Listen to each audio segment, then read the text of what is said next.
കുറച്ച് കാര്യങ്ങളൊക്കെ ചർച്ച ചെയ്തു അല്ലെ. അപ്പൊ ഇന്ന് നമ്മൾ ഒന്നാമത്തെ അധ്യായത്തിലേക്ക് കടക്കുകയാണ്. അതിന്റെ മുന്നേ ആയിട്ട് ശങ്കരാചാര്യർ എഴുതിയിട്ടുള്ള ഭഗവത്ഗീതയുടെ മഹാത്മ്യത്തെ കുറിച്ച് പറയുന്നത്, നമ്മൾ എന്തിനാണ് ഭഗവത്ഗീത പഠിക്കുന്നത് അതിനെ കുറിച്ചിട്ട് ഞങ്ങൾക്കൊക്കെ അറിയാം ശങ്കരാചാര്യരെ കുറിച്ചുള്ള. ആ ശങ്കരാചാര്യർ തന്നെ അതിന്റെ മഹാത്മ്യം രചിച്ചിട്ടുണ്ട്. അത് നമുക്ക് ചർച്ച ചെയ്യാം. പിന്നെ കിസ് ചെയ്യേണ്ടതൊക്കെ ഇന്നലെ എല്ലാം പറഞ്ഞിട്ടുണ്ടായിരുന്നു. അതൊക്കെ എല്ലാവർക്കും മനസ്സിലായിട്ടുണ്ടെന്ന് തോന്നുന്നു. നമുക്ക് പ്രാർത്ഥനയോടെ ക്ലാസ്സിലേക്ക് കടക്കാം. ഓമജ്ഞാനതിമിരാന്ധസ്യ നനാശനാശലാകയാ ചക്ഷുരുന്മീലിതം യേന തസ്മൈ ശ്രീഗുരുവേ നമഃ. ശ്രീചൈതന്യമനോഭീഷ്ടം സ്ഥാപിതം യേന ഭൂതലേ സ്വയം രൂപഗതാ മഹ്യം ദദാതി സ്വപദാന്തി. വന്ദേഹം ശ്രീഗുരു ശ്രീയുതാപദകമലം ശ്രീഗുരു വൈഷ്ണവാംശ ശ്രീരൂപം സാഗ്രജാതം സഗണരഘുനാഥാന്വിതം തം സജീവ സാദ്വൈതം സാവധൂതം പരിജനസഹിതം കൃഷ്ണചൈതന്യദേവ് ശ്രീരാധാ കൃഷ്ണപാദാം സഗണലളിതാം ശ്രീവിശാഖാന്വിതാംശ. ഹേ കൃഷ്ണ കരുണാ സിന്ധോ ദീനബന്ധു ജഗത്പദേ ഗോപേശ ഗോപികാ കാന്ത രാധാകാന്ത നമസ്തേ. ഭക്തകാഞ്ചന ഗൗരാംഗീ രാധേ വൃന്ദാവനേശ്വരി ഋഷഭാനുസുതേ ദേവി പ്രണമാമി ഹരിപ്രി. വാഞ്ചകൽപതരൂപശ്ച കൃപാ സിന്ധുഭ്യോ പതിതാനാം പാവനേഭ്യോ വൈഷ്ണവേഭ്യോ നമോ നമഃ. പഞ്ചതത്വാത്മകം കൃഷ്ണം ഭക്തരൂപാസ്വരൂപകം ഭക്താവതാരം ഭക്താഖ്യാം നമാമി ഭക്തശക്തികം. നിത്യാനന്ദം മഹന്നൗമി സർവാനന്ദകരം പരം ഹരിനാമ പതന്തേവം അവധൂത ശിരോമണി. നമോ മഹാവദന്യായ കൃഷ്ണ പ്രേമപ്രദായതേ കൃഷ്ണായ കൃഷ്ണ ചൈതന്യ നാംനേ ഗൗരീശേ നമഃ. നമോ വിഷ്ണുപാദായ കൃഷ്ണപൃഷ്ഠായ ഭൂതലേ ശ്രീമതേ ജയപതാകസ്വാമിനി നാമിനി. നമാചാര്യപാദായ നിതായ കൃപപ്രദായിനി ഗൗരകഥാദാമദായ നഗരഗ്രാമധാരിണി. നമോ വിഷ്ണുപാദായ കൃഷ്ണപൃഷ്ഠായ ഭൂതലേ ശ്രീമതേ ഭക്തിവേദാന്ത സ്വാമിനി നാമിനി. നമസ്തേ സാരസ്വതേ ദേവേ ഗൗരവാണി പ്രചാരണ നിർവിശേഷ ശൂന്യവാദി പാശ്ചാത്യദേശധാരണ. ജയ ശ്രീകൃഷ്ണ ചൈതന്യ പ്രഭു നിത്യാനന്ദ ശ്രീ അദ്വൈത ഗദാധര ശ്രീവാസാദി ഗൗരഭക്തവൃന്ദ. ഹരേ കൃഷ്ണ കൃഷ്ണ കൃഷ്ണ ഹരേ ഹരേ ഹരേ രാമ രാമ രാമ ഹരേ ഹരേ. ഗുരുവേ ഗൗരചന്ദ്രായ രാധികായ തദലേ കൃഷ്ണായ കൃഷ്ണഭക്തായ തദ്ഭക്തായ നമഃ. ശ്രീല പ്രഭുപാദ് കി ജയ്, മഹാരാജ് കി ജയ്. ഹരേ കൃഷ്ണ മാതാജി, സ്ക്രീന് കാണാലോ അല്ലെ? ഹരേ കൃഷ്ണ പ്രഭുജി, കാണാം. ഹരേ കൃഷ്ണ സൂര്യ മാതാജി. ഹരേ കൃഷ്ണ പ്രഭുജി. ഹരേ കൃഷ്ണ.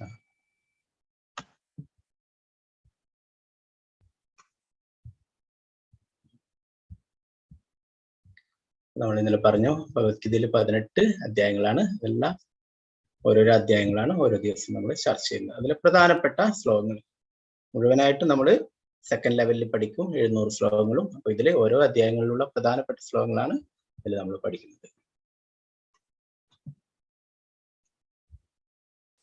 നമ്മൾ ഇന്നലെ പറഞ്ഞല്ലേ ഭഗവത്ഗീതക്ക് അനേകം ഭാഷ്യങ്ങളുണ്ട്. അപ്പോൾ ഇതില് ശ്രീ ഭക്തിവേദാന്ത സ്വാമി ശ്രീല പ്രഭുപാദരെ വിവർത്തനവും ഭാവാർത്ഥം എഴുതിയിട്ടുള്ള ആ ഭഗവത്ഗീത യഥാരൂപമാണ് നമ്മൾ പഠിക്കുന്നത്. അപ്പോൾ പറ്റുന്നവരൊക്കെ ഈ ഭഗവത്ഗീത യഥാരൂപം ഇന്നലെ പറഞ്ഞിട്ടുണ്ടായിരുന്നു. നിങ്ങൾക്ക് കൊറിയർ വഴി വരുത്തിക്കാം. ഡിസ്കൗണ്ട് ബാംഗ്ലൂരിൽ ഓർഡർ ചെയ്ത് കഴിഞ്ഞാൽ നിങ്ങൾക്ക് ലഭിക്കും. അത് നമുക്ക് എപ്പോഴും ആവശ്യമാണ്. ഫസ്റ്റ് ലെവലിലും സെക്കൻഡ് ലെവലിലും തേർഡ് ലെവലിലും ഫോർത്ത് ലെവലിലും ഒക്കെ വേണം. ഈ ഭഗവത്ഗീത തന്നെയാണ് ഡീറ്റെയിൽ ആയിട്ട് പഠിക്കുന്നത്. ഇപ്പോൾ അതാണ് ഒരു ഓവർവ്യൂ ആയിട്ട്. പിന്നെ സെക്കൻഡ് ലെവലിൽ 700 ശ്ലോകങ്ങൾ, പിന്നെ ഓരോരോ ശ്ലോകങ്ങൾ ഡീറ്റെയിൽ ആയിട്ടൊക്കെ പഠിപ്പിക്കും. നമുക്ക് എപ്പോഴും ഇത് ആവശ്യമാണ്. അപ്പോൾ വേണ്ടുന്നവരൊക്കെ വരുത്തിക്ക് ഓർഡർ ചെയ്യുക. അല്ലാത്തവർക്ക് നിങ്ങൾക്ക് വെബ്സൈറ്റിൽ പോയിട്ട് വായിക്കാൻ സാധിക്കും. അതിൽ ഗ്രൂപ്പിൽ ഇട്ടിട്ടുണ്ടായിരുന്നു. അപ്പൊ അതിൽ നിങ്ങൾ ശ്ലോകത്തിന്റെ അടുത്ത് പോയിട്ട് ക്ലിക്ക് ചെയ്ത് കഴിഞ്ഞാൽ വീണ്ടും അതിന്റെ വിവർത്തനവും അങ്ങനെ വീണ്ടും ക്ലിക്ക് ചെയ്യുമ്പോൾ അതിന്റെ ഭാവാർത്ഥം ഒക്കെ വായിക്കാൻ സാധിക്കും. അപ്പോൾ അങ്ങനെ പറ്റുന്ന രീതിയിൽ നിങ്ങൾ വായിക്കുക. ഭഗവത്ഗീത യഥാരൂപം നമ്മൾ പഠിക്കുന്നു. ഇസ്കോണിന്റെ സ്ഥാപകാചാര്യൻ ദിവ്യപൂജ്യ ശ്രീമദ് AC ഭക്തിവേദാന്ത സ്വാമി പ്രഭുപാദ്. നമ്മൾ ചുരുക്കിയിട്ട് ശ്രീല പ്രഭുപാദർ എന്ന് പറയും. പ്രഭുപാദരെ കുറിച്ചിട്ട് കുറച്ചൊരു 5 മിനിറ്റ് നമുക്ക് നോക്കാം. പ്രഭുപാദരുടെ ജീവിതത്തെ കുറിച്ച്, ജീവചരിത്രം. ശ്രീല പ്രഭുപാദരെ ഒരു വൈഷ്ണവ കുടുംബത്തിലായിരുന്നു ജനിച്ചിട്ടുണ്ടായിരുന്നത്. അദ്ദേഹത്തിന്റെ മാതാപിതാക്കളൊക്കെ ദിവസേന ശ്രീകൃഷ്ണ രാധാകൃഷ്ണ ക്ഷേത്രങ്ങൾ, അതിന് വീടിനടുത്ത് തന്നെ രാധാകൃഷ്ണ ക്ഷേത്രമുണ്ടായിരുന്നു. അവിടെ എപ്പോഴും പോയിരുന്നു, ഭഗവാനോട് പ്രാർത്ഥിച്ചിരുന്നു. അപ്പൊ ഇതൊക്കെ കണ്ടു തന്നെ അവരുടെ കൂടെ തന്നെ ശ്രീല പ്രഭുപാദരും കുട്ടിക്കാലത്ത് ആ ക്ഷേത്രമൊക്കെ സന്ദർശിച്ചിരുന്നു, ഭഗവാനോടൊക്കെ പ്രാർത്ഥിച്ചിരുന്നു. അങ്ങനെയാണ് വളർന്നിരുന്നത്. പിന്നീട് 5 വയസ്സായപ്പോൾ കുട്ടികളുടെ കൂടെയൊക്കെ കൂട്ടുകാരുടെയൊക്കെ കളിക്കുന്ന ആ അവസരത്തിൽ പ്രഭുപാദർ അച്ഛനോട് ആവശ്യപ്പെടുകയുണ്ടായി. നമ്മുടെ കുട്ടികളൊക്കെ പലതരത്തിലുള്ള ടോയ്സ് ഒക്കെയാണ് ആവശ്യപ്പെടുക അല്ലെ. സൈക്കിൾ വേണം, കാർ വേണം, അങ്ങനെയുള്ള ടോയ്സ് ഒക്കെയാണ് ആവശ്യപ്പെടുക അല്ലെ. എന്നാലും പ്രഭുപാദർ ബോൾ വേണം, ബാറ്റ് വേണം, അങ്ങനത്തെയാണ് ഇന്നത്തെ കുട്ടികളൊക്കെ പറയുക അല്ലെ. ഇപ്പൊ ഒക്കെ മൊബൈൽ വേണം, ഗെയിം കളിക്കാൻ വീഡിയോ ഗെയിം വേണം, അതൊക്കെ പറയാം അല്ലെ. എന്നാലേ ആ പ്രഭുപാദർ പറഞ്ഞിട്ടുണ്ടായിരുന്നു ഇങ്ങനെയുള്ള ആവശ്യങ്ങളൊന്നല്ല പ്രഭുപാദർ പറഞ്ഞു. പ്രഭുപാദർ പറഞ്ഞു എനിക്ക് ഒരു രഥം ഉണ്ടാക്കി തരണം എന്ന് പറഞ്ഞു. അപ്പൊ എന്തിനാണെന്ന് വെച്ച് കഴിഞ്ഞാല് ആ പ്രഭുപാദർ കാണുന്നുണ്ടായിരുന്നു ആ രഥോത്സവം. ജഗന്നാഥപുരിയിലൊക്കെ നടക്കുന്ന രഥോത്സവം നിങ്ങൾ കണ്ടിട്ടുണ്ടാവും. ജഗന്നാഥ ഭഗവാനെ രഥത്തിൽ ഇരുത്തിയിട്ട് വലിച്ചു കൊണ്ടുപോകുന്നത് ആ രഥോത്സവം. അപ്പൊ ഭഗവാൻ ഭക്തന്മാരെ കാണാനായിട്ട് പുറത്തേക്ക് എഴുന്നള്ളുന്നതായിട്ട് പറയും. അപ്പോ അങ്ങനെയുള്ള രഥം വേണം, അതുപോലുള്ള ഒരു ചെറിയ രഥം എനിക്ക് വേണമെന്നാണ് ആവശ്യപ്പെട്ടിട്ടുണ്ടായിരുന്നത്. അപ്പൊ അതില് ഭഗവാനെ ഇരുത്തിയിട്ട് എനിക്ക് കൂട്ടുകാരെയൊക്കെ കൂട്ടിയിട്ട് വലിച്ചു കൊണ്ടുപോകണമെന്ന് അച്ഛനോട് ആവശ്യപ്പെടുകയുണ്ടായി. വൈഷ്ണവനായിട്ടുള്ള ആ പിതാവ് ആ കുട്ടിയുടെ ആഗ്രഹം സാധിച്ചു കൊടുക്കുകയുണ്ടായി. ആ മരത്തിനെ കൊണ്ട് അങ്ങനെ ഒരു രഥമുണ്ടാക്കി. അപ്പൊ അതില് ഭഗവാന്റെ വിഗ്രഹമൊക്കെ വെച്ചിട്ട് രഥോത്സവമായിട്ട് ഘോഷയാത്രയായിട്ട് നടത്തുകയുണ്ടായി. കൂട്ടുകാരെയൊക്കെ വിളിച്ച് പ്രസാദമൊക്കെ കൊടുത്ത് കീർത്തനമൊക്കെ ചെയ്യുന്നുണ്ടായിരുന്നു 5 വയസ്സുള്ളപ്പോൾ. അപ്പൊ പ്രഭുപാദര് അന്ന് തുടങ്ങിയിട്ടുള്ള ആ ഭഗവാന്റെ രഥോത്സവത്തിന്റെ ജഗന്നാഥ രഥോത്സവത്തിന്റെ പരിശീലനമായിരുന്നു. പിന്നീട് പ്രഭുപാദര് ഇസ്കോൺ സ്ഥാപിച്ചതിന് ശേഷം ലോകം മുഴുവനായിട്ട് രഥോത്സവം കൊണ്ടാടുകയുണ്ടായി. ഇന്നും 200ഓളം രാജ്യങ്ങളിൽ ജഗന്നാഥ രഥോത്സവം നടത്തുന്നു. ഒറീസയിലെ ജഗന്നാഥപുരിയിൽ മാത്രം ഉണ്ടായിരുന്ന ആ രഥോത്സവം ലോകം മുഴുവനായിട്ട് പ്രഭുപാദര് നടത്തുകയുണ്ടായി. പിന്നീട് പ്രഭുപാദര് പഠിക്കുന്ന കാലത്തൊക്കെ ഗാന്ധിജിയുടെ സ്വാതന്ത്ര്യ സമര പ്രസ്ഥാനത്തിലൊക്കെ പ്രവർത്തിച്ചിരുന്നു. അപ്പൊ ആ സന്ദേശമൊക്കെ ഉൾക്കൊണ്ടുകൊണ്ട് അങ്ങനെ അതിനു വേണ്ടിയിട്ട് പ്രയത്നിച്ചുകൊണ്ടേയിരുന്നു. ആ സമയത്ത് അദ്ദേഹത്തിന്റെ സുഹൃത്ത് ശ്രീല പ്രഭുപാദരോട് പറയുകയുണ്ടായി, ഒരു മഹാനായിട്ടുള്ള സന്യാസി സ്വാമി ഇവിടെ വന്നിട്ടുണ്ട്, നമുക്ക് അദ്ദേഹത്തെ കാണാൻ പോകാമെന്ന് പറയുകയുണ്ടായി. പ്രഭുപാദർക്ക് അത്ര വിശ്വാസം ഉണ്ടായിരുന്നില്ല. പ്രഭുപാദരുടെ വീട്ടില് പല സന്യാസിമാരും ഒക്കെ വന്നിട്ടുണ്ടായിരുന്നു അച്ഛന്റെ അടുത്തേക്ക്, വൈഷ്ണവനായതുകൊണ്ട് തന്നെ. അപ്പൊ അച്ഛൻ അവർക്ക് എല്ലാ സ്വീകരണങ്ങളൊക്കെ നൽകും. എന്നാൽ അതില് പലരും പുകവലിക്കുന്നതും അങ്ങനെയുള്ള ദുശീലങ്ങളൊക്കെ ഉള്ളത് പ്രഭുപാദര് കണ്ടിരുന്നു. അപ്പൊ അതുകൊണ്ട് തന്നെ ആ സന്യാസിമാരൊന്നും അത്ര കണ്ട് ഇഷ്ടമായിരുന്നില്ല. എന്നാലേ ഈ സുഹൃത്തിന്റെ നിർബന്ധപ്രകാരം പ്രഭുപാദർ അവിടേക്ക് പോവുകയുണ്ടായി. അവിടെ പോയിട്ട് അദ്ദേഹത്തിന്റെ ആ സ്വാമിജിയുടെ പ്രഭാഷണം കേൾക്കുകയുണ്ടായി. അദ്ദേഹത്തിന്റെ പേരാണ് ശ്രീല ഭക്തി സിദ്ധാന്ത സരസ്വതി ഠാക്കൂർ. അദ്ദേഹമാണ് പിൽക്കാലത്ത് പ്രഭുപാദരുടെ ഗുരുവായിട്ടുണ്ടായിരുന്നത്. അപ്പോ ആ പ്രഭാഷണം കേൾക്കുകയുണ്ടായി പ്രഭുപാദര്. അദ്ദേഹം ഈ ഭക്തിയെ കുറിച്ചും ഭഗവാന്റെ തിരുനാമം ജപിക്കുന്നതിനെ കുറിച്ചും അങ്ങനെയുള്ള ഭക്തിയുടെ സേവനങ്ങളെ കുറിച്ചൊക്കെ പറഞ്ഞു കൊടുക്കുകയുണ്ടായി. അപ്പോഴേ ആ പ്രഭാഷണമൊക്കെ കഴിഞ്ഞതിന് ശേഷം ആർക്കെങ്കിലും ചോദ്യമുണ്ടാകിൽ ചോദിക്കാമെന്ന് പറയുകയുണ്ടായി. അപ്പോഴേ ആ പ്രഭുപാദര് അദ്ദേഹത്തോട് ചോദിച്ചു, ആ ഭക്തി സിദ്ധാന്ത സരസ്വതി ഠാക്കൂറിനോട്, അങ്ങ് പറയുന്നു ഈ ഭക്തി ചെയ്യാനും ഇങ്ങനെയുള്ള കാര്യങ്ങളൊക്കെ പറയുന്നു, ഇതാണോ നമുക്ക് അർജന്റായിട്ട് വേണ്ടുന്നത്? ഇതിലും പ്രധാനപ്പെട്ടതാണ് സ്വാതന്ത്ര്യം. ഭാരതത്തിന് സ്വാതന്ത്ര്യം നേടലാണ് വളരെ പ്രധാനപ്പെട്ടത് എന്ന് പറയുകയുണ്ടായി പ്രഭുപാദര്. ഭക്തി ചെയ്യലൊക്കെ പിന്നീടാണ് വേണ്ടത്, ആദ്യം പ്രധാനപ്പെട്ട സ്വാതന്ത്ര്യമാണെന്ന് പറയുകയുണ്ടായി. അപ്പോ ആ ചോദ്യം ഭക്തി സിദ്ധാന്ത സരസ്വതിക്ക് വളരെ ഇഷ്ടപ്പെട്ടു. ഭക്തി സിദ്ധാന്ത സരസ്വതി അദ്ദേഹത്തോട് പറയുകയുണ്ടായി, ഞാനും പോരാടുന്നത് ഈ ലോകത്തിന് മുഴുവനായിട്ടും സ്വാതന്ത്ര്യം നേടിക്കൊടുക്കാനാണ്. ഈ ഭൗതിക ലോകത്തിൽ നിന്നും എല്ലാ ജീവാത്മാക്കൾക്കും സ്വാതന്ത്ര്യം, അവരെയൊക്കെ സ്വതന്ത്രരാക്കാൻ വേണ്ടിയിട്ടാണ് ഞാൻ പ്രയത്നിക്കുന്നത്. നിങ്ങൾ പറയുന്ന സ്വാതന്ത്ര്യം, ഇവിടെ ഭരണാധികാരികൾ മാറി വരും. ആദ്യം രാജാക്കന്മാർ ഭരിച്ചു, പിന്നീട് മുഗളന്മാർ ഭരിച്ചു, പിന്നെ ബ്രിട്ടീഷുകാർ ഭരിച്ചു. ഇങ്ങനെ ഭരണാധികാരികൾ മാറി വരും. മാറ്റം വരേണ്ടത് നമ്മുടെ ഓരോരാളുടെ ഉള്ളിൽ നിന്ന് തന്നെയാണ്. ഈ ഭൗതിക ലോകത്തിൽ നിന്ന് നമ്മൾ സ്വതന്ത്രരാകണം. അതിനു വേണ്ടിയിട്ടാണ് നമ്മൾ പ്രയത്നിക്കേണ്ടത് എന്ന് പറയുകയുണ്ടായി. അതിനു വേണ്ടിയിട്ടാണ് ഇങ്ങനെയുള്ള ആത്മീയ കാര്യങ്ങൾ ചെയ്യേണ്ടത്. അതാണ് പ്രധാനം. ഓരോരാളും സ്വയം സ്വതന്ത്രരാവുകയാണെങ്കിൽ ഈ ലോകം തന്നെ സ്വതന്ത്രരാകും. അപ്പോ ഇങ്ങനെയുള്ള എന്താണ് ഭൗതിക ലോകത്തില് നമുക്ക് സ്വാതന്ത്ര്യം എന്ന് പറഞ്ഞു കഴിഞ്ഞാല്, അപ്പൊ ഭൗതിക ലോകത്തില് നമ്മളൊക്കെ ഭൗതിക ലോകത്തിന്റെ തടവറയിലാണെന്ന് പറയും. 4 കാര്യങ്ങൾ: ജന്മ, മൃത്യു, ജരാവ്യാധി. എല്ലാവരും ജനിക്കുന്നു, എല്ലാവർക്കും പ്രായമാവുന്നു, രോഗങ്ങൾ വരുന്നു, എല്ലാവരും മരിക്കുന്നു അല്ലെ. ഇത് നമ്മുടെ മുന്നിലൊക്കെ ഇങ്ങനെ നമ്മളെപ്പോഴും കണ്ടുകൊണ്ടേയിരിക്കുന്നതാണ്. അപ്പോ നമുക്കറിയാം നമ്മുടെ മുത്തശ്ശന്മാരും മുത്തശ്ശിമാരും അവരൊക്കെ ഉണ്ടായിരുന്നു, ജീവിച്ചിരുന്നു അല്ലെ. അവർക്കൊക്കെ പ്രായമായിട്ടുണ്ടായിരുന്നു, അവർക്കൊക്കെ രോഗങ്ങൾ വന്നിട്ടുണ്ടായിരുന്നു, അവരൊക്കെ ഇവിടെ ശരീരം ഉപേക്ഷിച്ച് പോയിട്ടുണ്ടായിരുന്നു, മരിച്ചിട്ടുണ്ടായിരുന്നു അല്ലെ. അപ്പൊ ഇതൊക്കെ നമ്മൾ കണ്ടിട്ടുണ്ട് അല്ലെ. അപ്പൊ അതൊരു സത്യമാണ്, ആർക്കും നിഷേധിക്കാൻ പറ്റാത്തതാണ് അല്ലെ. അപ്പോ ഈ ജന്മ മൃത്യു ജരാവ്യാധി ഇതിൽ നിന്ന് മോചനമാണ് വേണ്ടതെന്ന് ഭക്തി സിദ്ധാന്ത സരസ്വതി പറഞ്ഞു കൊടുക്കുകയുണ്ടായി. അങ്ങനെയുള്ള മോചനമാണ് വേണ്ടത്, അതിനു വേണ്ടിയിട്ടാണ് ഈ ആത്മീയമായിട്ടുള്ള കാര്യങ്ങളൊക്കെ ചെയ്യേണ്ടത് എന്ന് പറഞ്ഞു കൊടുക്കുകയുണ്ടായി. അങ്ങനെ ആ ഉപദേശങ്ങളൊക്കെ പ്രഭുപാദർക്ക് വളരെ ഇഷ്ടപ്പെട്ടു. പ്രഭുപാദർ മനസ്സുകൊണ്ട് തന്നെ അദ്ദേഹത്തെ ഒരു ഗുരുവായി സ്വീകരിക്കുകയുണ്ടായി. പിന്നീട് അദ്ദേഹത്തെ സന്ദർശിക്കുകയും അദ്ദേഹത്തിന്റെ ഉപദേശങ്ങളൊക്കെ സ്വീകരിക്കുകയും ചെയ്യുകയുണ്ടായി.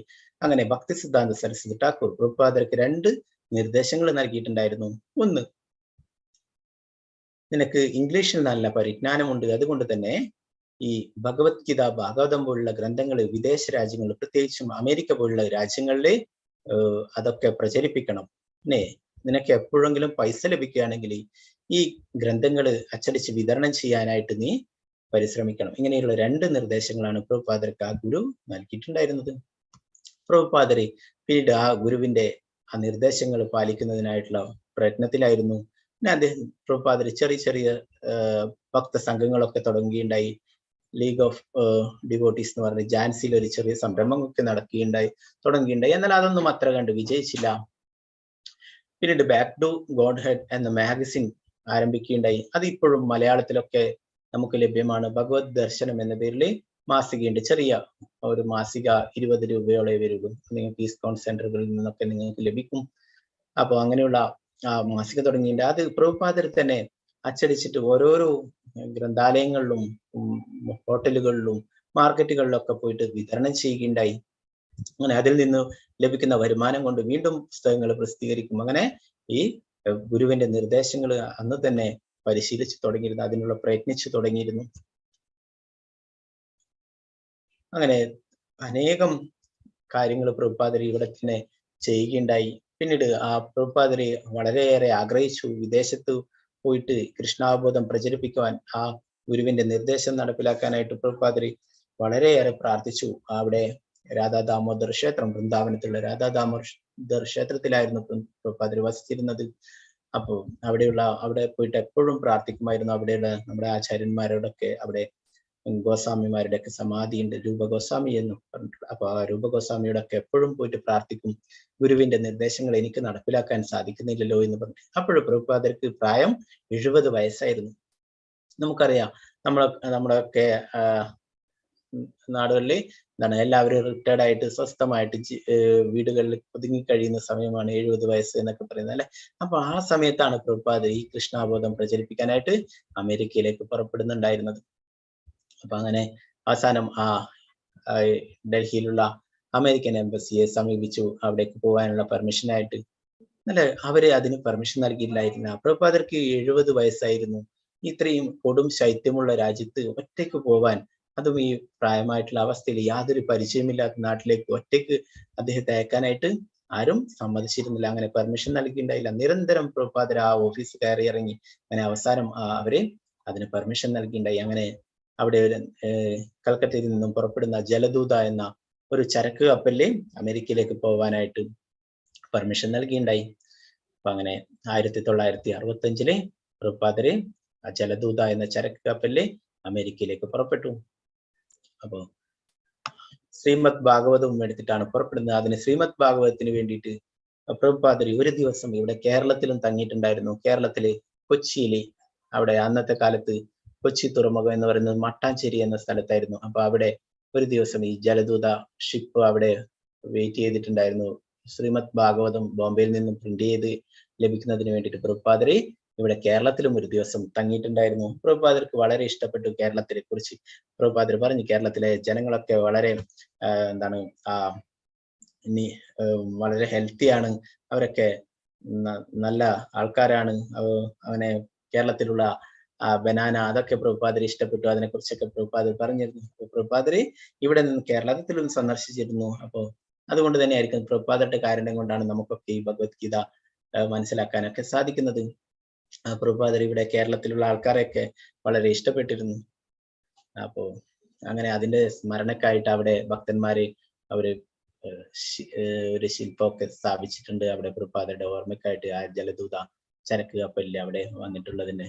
അപ്പൊ ഇവിടെ നിന്നാണ് ശ്രീമദ് ഭാഗവതം എന്താണ് അത് ലോഡ് ചെയ്തിട്ട് പ്രഭുപാദര് അമേരിക്കയിലേക്ക് പുറപ്പെട്ടിട്ടുണ്ടായിരുന്നത്.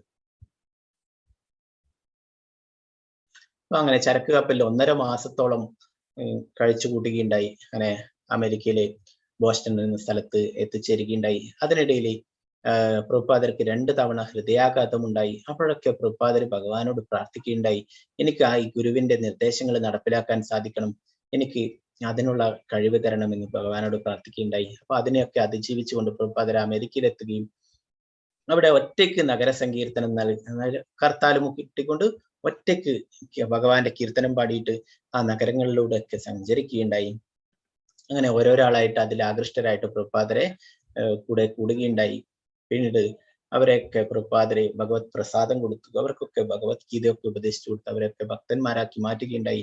പ്രഭുപാദർ അവിടെ വലിയൊരു സങ്കീർത്തനം നടത്തുകയുണ്ടായി. ടോംസൺ സ്ക്വയർ പാർക്ക് എന്ന സ്ഥലത്ത് സങ്കീർത്തനം നടത്തുകയുണ്ടായി. അതിൽ ആയിരക്കണക്കിന് ആൾക്കാർ പങ്കെടുത്തു. അത് എല്ലാ മീഡിയ ഒക്കെ അവരൊക്കെ സംപ്രേഷണം ചെയ്തു. അവിടെയൊക്കെ എന്താണ് പ്രഭുപാദര് ഇന്ത്യയിൽ നിന്നൊരു സ്വാമി വന്നിട്ടുണ്ട്, അങ്ങനെ ജനങ്ങളൊക്കെ അറിയുകയും ഇതിനെക്കുറിച്ച് കൂടുതൽ മനസ്സിലാക്കാനായിട്ട് അവർ പ്രഭുപാദരുടെ അടുത്തേക്ക് വരികയും ഒക്കെ ഉണ്ടായി. പ്രഭുപാദർ പിന്നീട് അമേരിക്കയിൽ ഹിപ്പികൾ എന്ന് പറഞ്ഞിട്ട് ഒരു വിഭാഗം ഉണ്ടായിരുന്നു. മദ്യവും മയക്കുമരുന്നും ഒക്കെ കഴിച്ച് കുത്തഴിഞ്ഞ ജീവിതം നയിച്ചിരുന്ന 15, 16, 20 ഒക്കെ പ്രായമുള്ള യുവാക്കള്, അവരെ സമൂഹം പുറന്തള്ളിയിട്ടുള്ളവരായിരുന്നു. അപ്പോൾ അങ്ങനെയുള്ളവർക്കാണ് പ്രഭുപാദര് ആദ്യം കൃഷ്ണാവബോധം നൽകിയിട്ടുള്ളത്. അവർക്കൊക്കെ ഭഗവത് പ്രസാദം കൊടുത്ത്, അവർക്കൊക്കെ ഭഗവത്ഗീതയൊക്കെ പറഞ്ഞു കൊടുത്ത്, ഭഗവാന്റെ തിരുനാമം പറഞ്ഞു കൊടുത്തിട്ട് അവരൊക്കെ കൃഷ്ണഭക്തന്മാരാക്കി മാറ്റുകയുണ്ടായി പ്രഭുപാദര്. പിന്നീട് അവിടെ തന്നെ അമേരിക്കയിലുള്ള പ്രശസ്ത സംഗീതജ്ഞൻ ഉണ്ടായിരുന്നു, ജോർജ് ഹാരിസൺ എന്ന് പറഞ്ഞിട്ട്. അദ്ദേഹം പ്രഭുപാദരുടെ ഈ ഹരേ കൃഷ്ണ മന്ത്ര കീർത്തനം കേട്ടിട്ട് അതിൽ ആകൃഷ്ടനായിട്ട് അവിടെ വരികയും പ്രഭുപാദരോട് ഞാനൊരു ആൽബം ചെയ്തു തരാം നിങ്ങളുടെ ഹരേ കൃഷ്ണ മന്ത്രം പാടിക്കൊണ്ട് എന്ന് പറഞ്ഞിട്ട് പ്രഭുപാദരെ സമീപിക്കുകയും അങ്ങനെ ഒരു ആൽബം നിർമ്മിക്കുകയൊക്കെ ഉണ്ടായി. പ്രഭുപാദര് 108 രാധാകൃഷ്ണ ക്ഷേത്രങ്ങൾ നിർമ്മിക്കുകയുണ്ടായി. ലോകം മുഴുവനായിട്ട് ഇന്ന് 1000-ലേറെ ക്ഷേത്രങ്ങളുണ്ട്. ആ പ്രഭുപാദര് അമേരിക്കയിലേക്ക് പോകുന്ന സമയത്ത് പ്രഭുപാദരുടെ കയ്യിൽ ഒന്നും ഉണ്ടായിരുന്നില്ല. വെറും 40 രൂപ, ഇന്ത്യൻ കറൻസി 40 രൂപ എടുത്തിട്ടാണ് പ്രഭുപാദര് അമേരിക്കയിലേക്ക് പോയിട്ടുള്ളത്. അപ്പൊ ഭഗവാന്റെ കാരുണ്യം കൊണ്ട് എല്ലാം വിജയകരമാക്കി നടത്താൻ വേണ്ടിയിട്ട് പ്രഭുപാദർക്ക് സാധിച്ചു. ആ 40 രൂപ വീണ്ടും തിരിച്ചു വരുമ്പോൾ പ്രഭുപാദർ അത് ഡൽഹിയിൽ നിന്നും വൃന്ദാവനത്തിലേക്ക് പോകാൻ ടാക്സിക്കായിട്ട് കൊടുക്കുകയോ ചെയ്തു എന്ന് പറഞ്ഞു. അപ്പൊ ഭഗവാന്റെ സേവനത്തിന് വേണ്ടി പോയപ്പോൾ ഭഗവാൻ എല്ലാ കാരുണ്യവും നൽകി പ്രഭുപാദരെ അനുഗ്രഹിക്കുകയുണ്ടായി. അതുകൊണ്ട് തന്നെ ഒക്കെ കൃഷ്ണാബോധം ലോകം മുഴുവനായിട്ട് പ്രചരിപ്പിക്കാൻ സാധിച്ചു.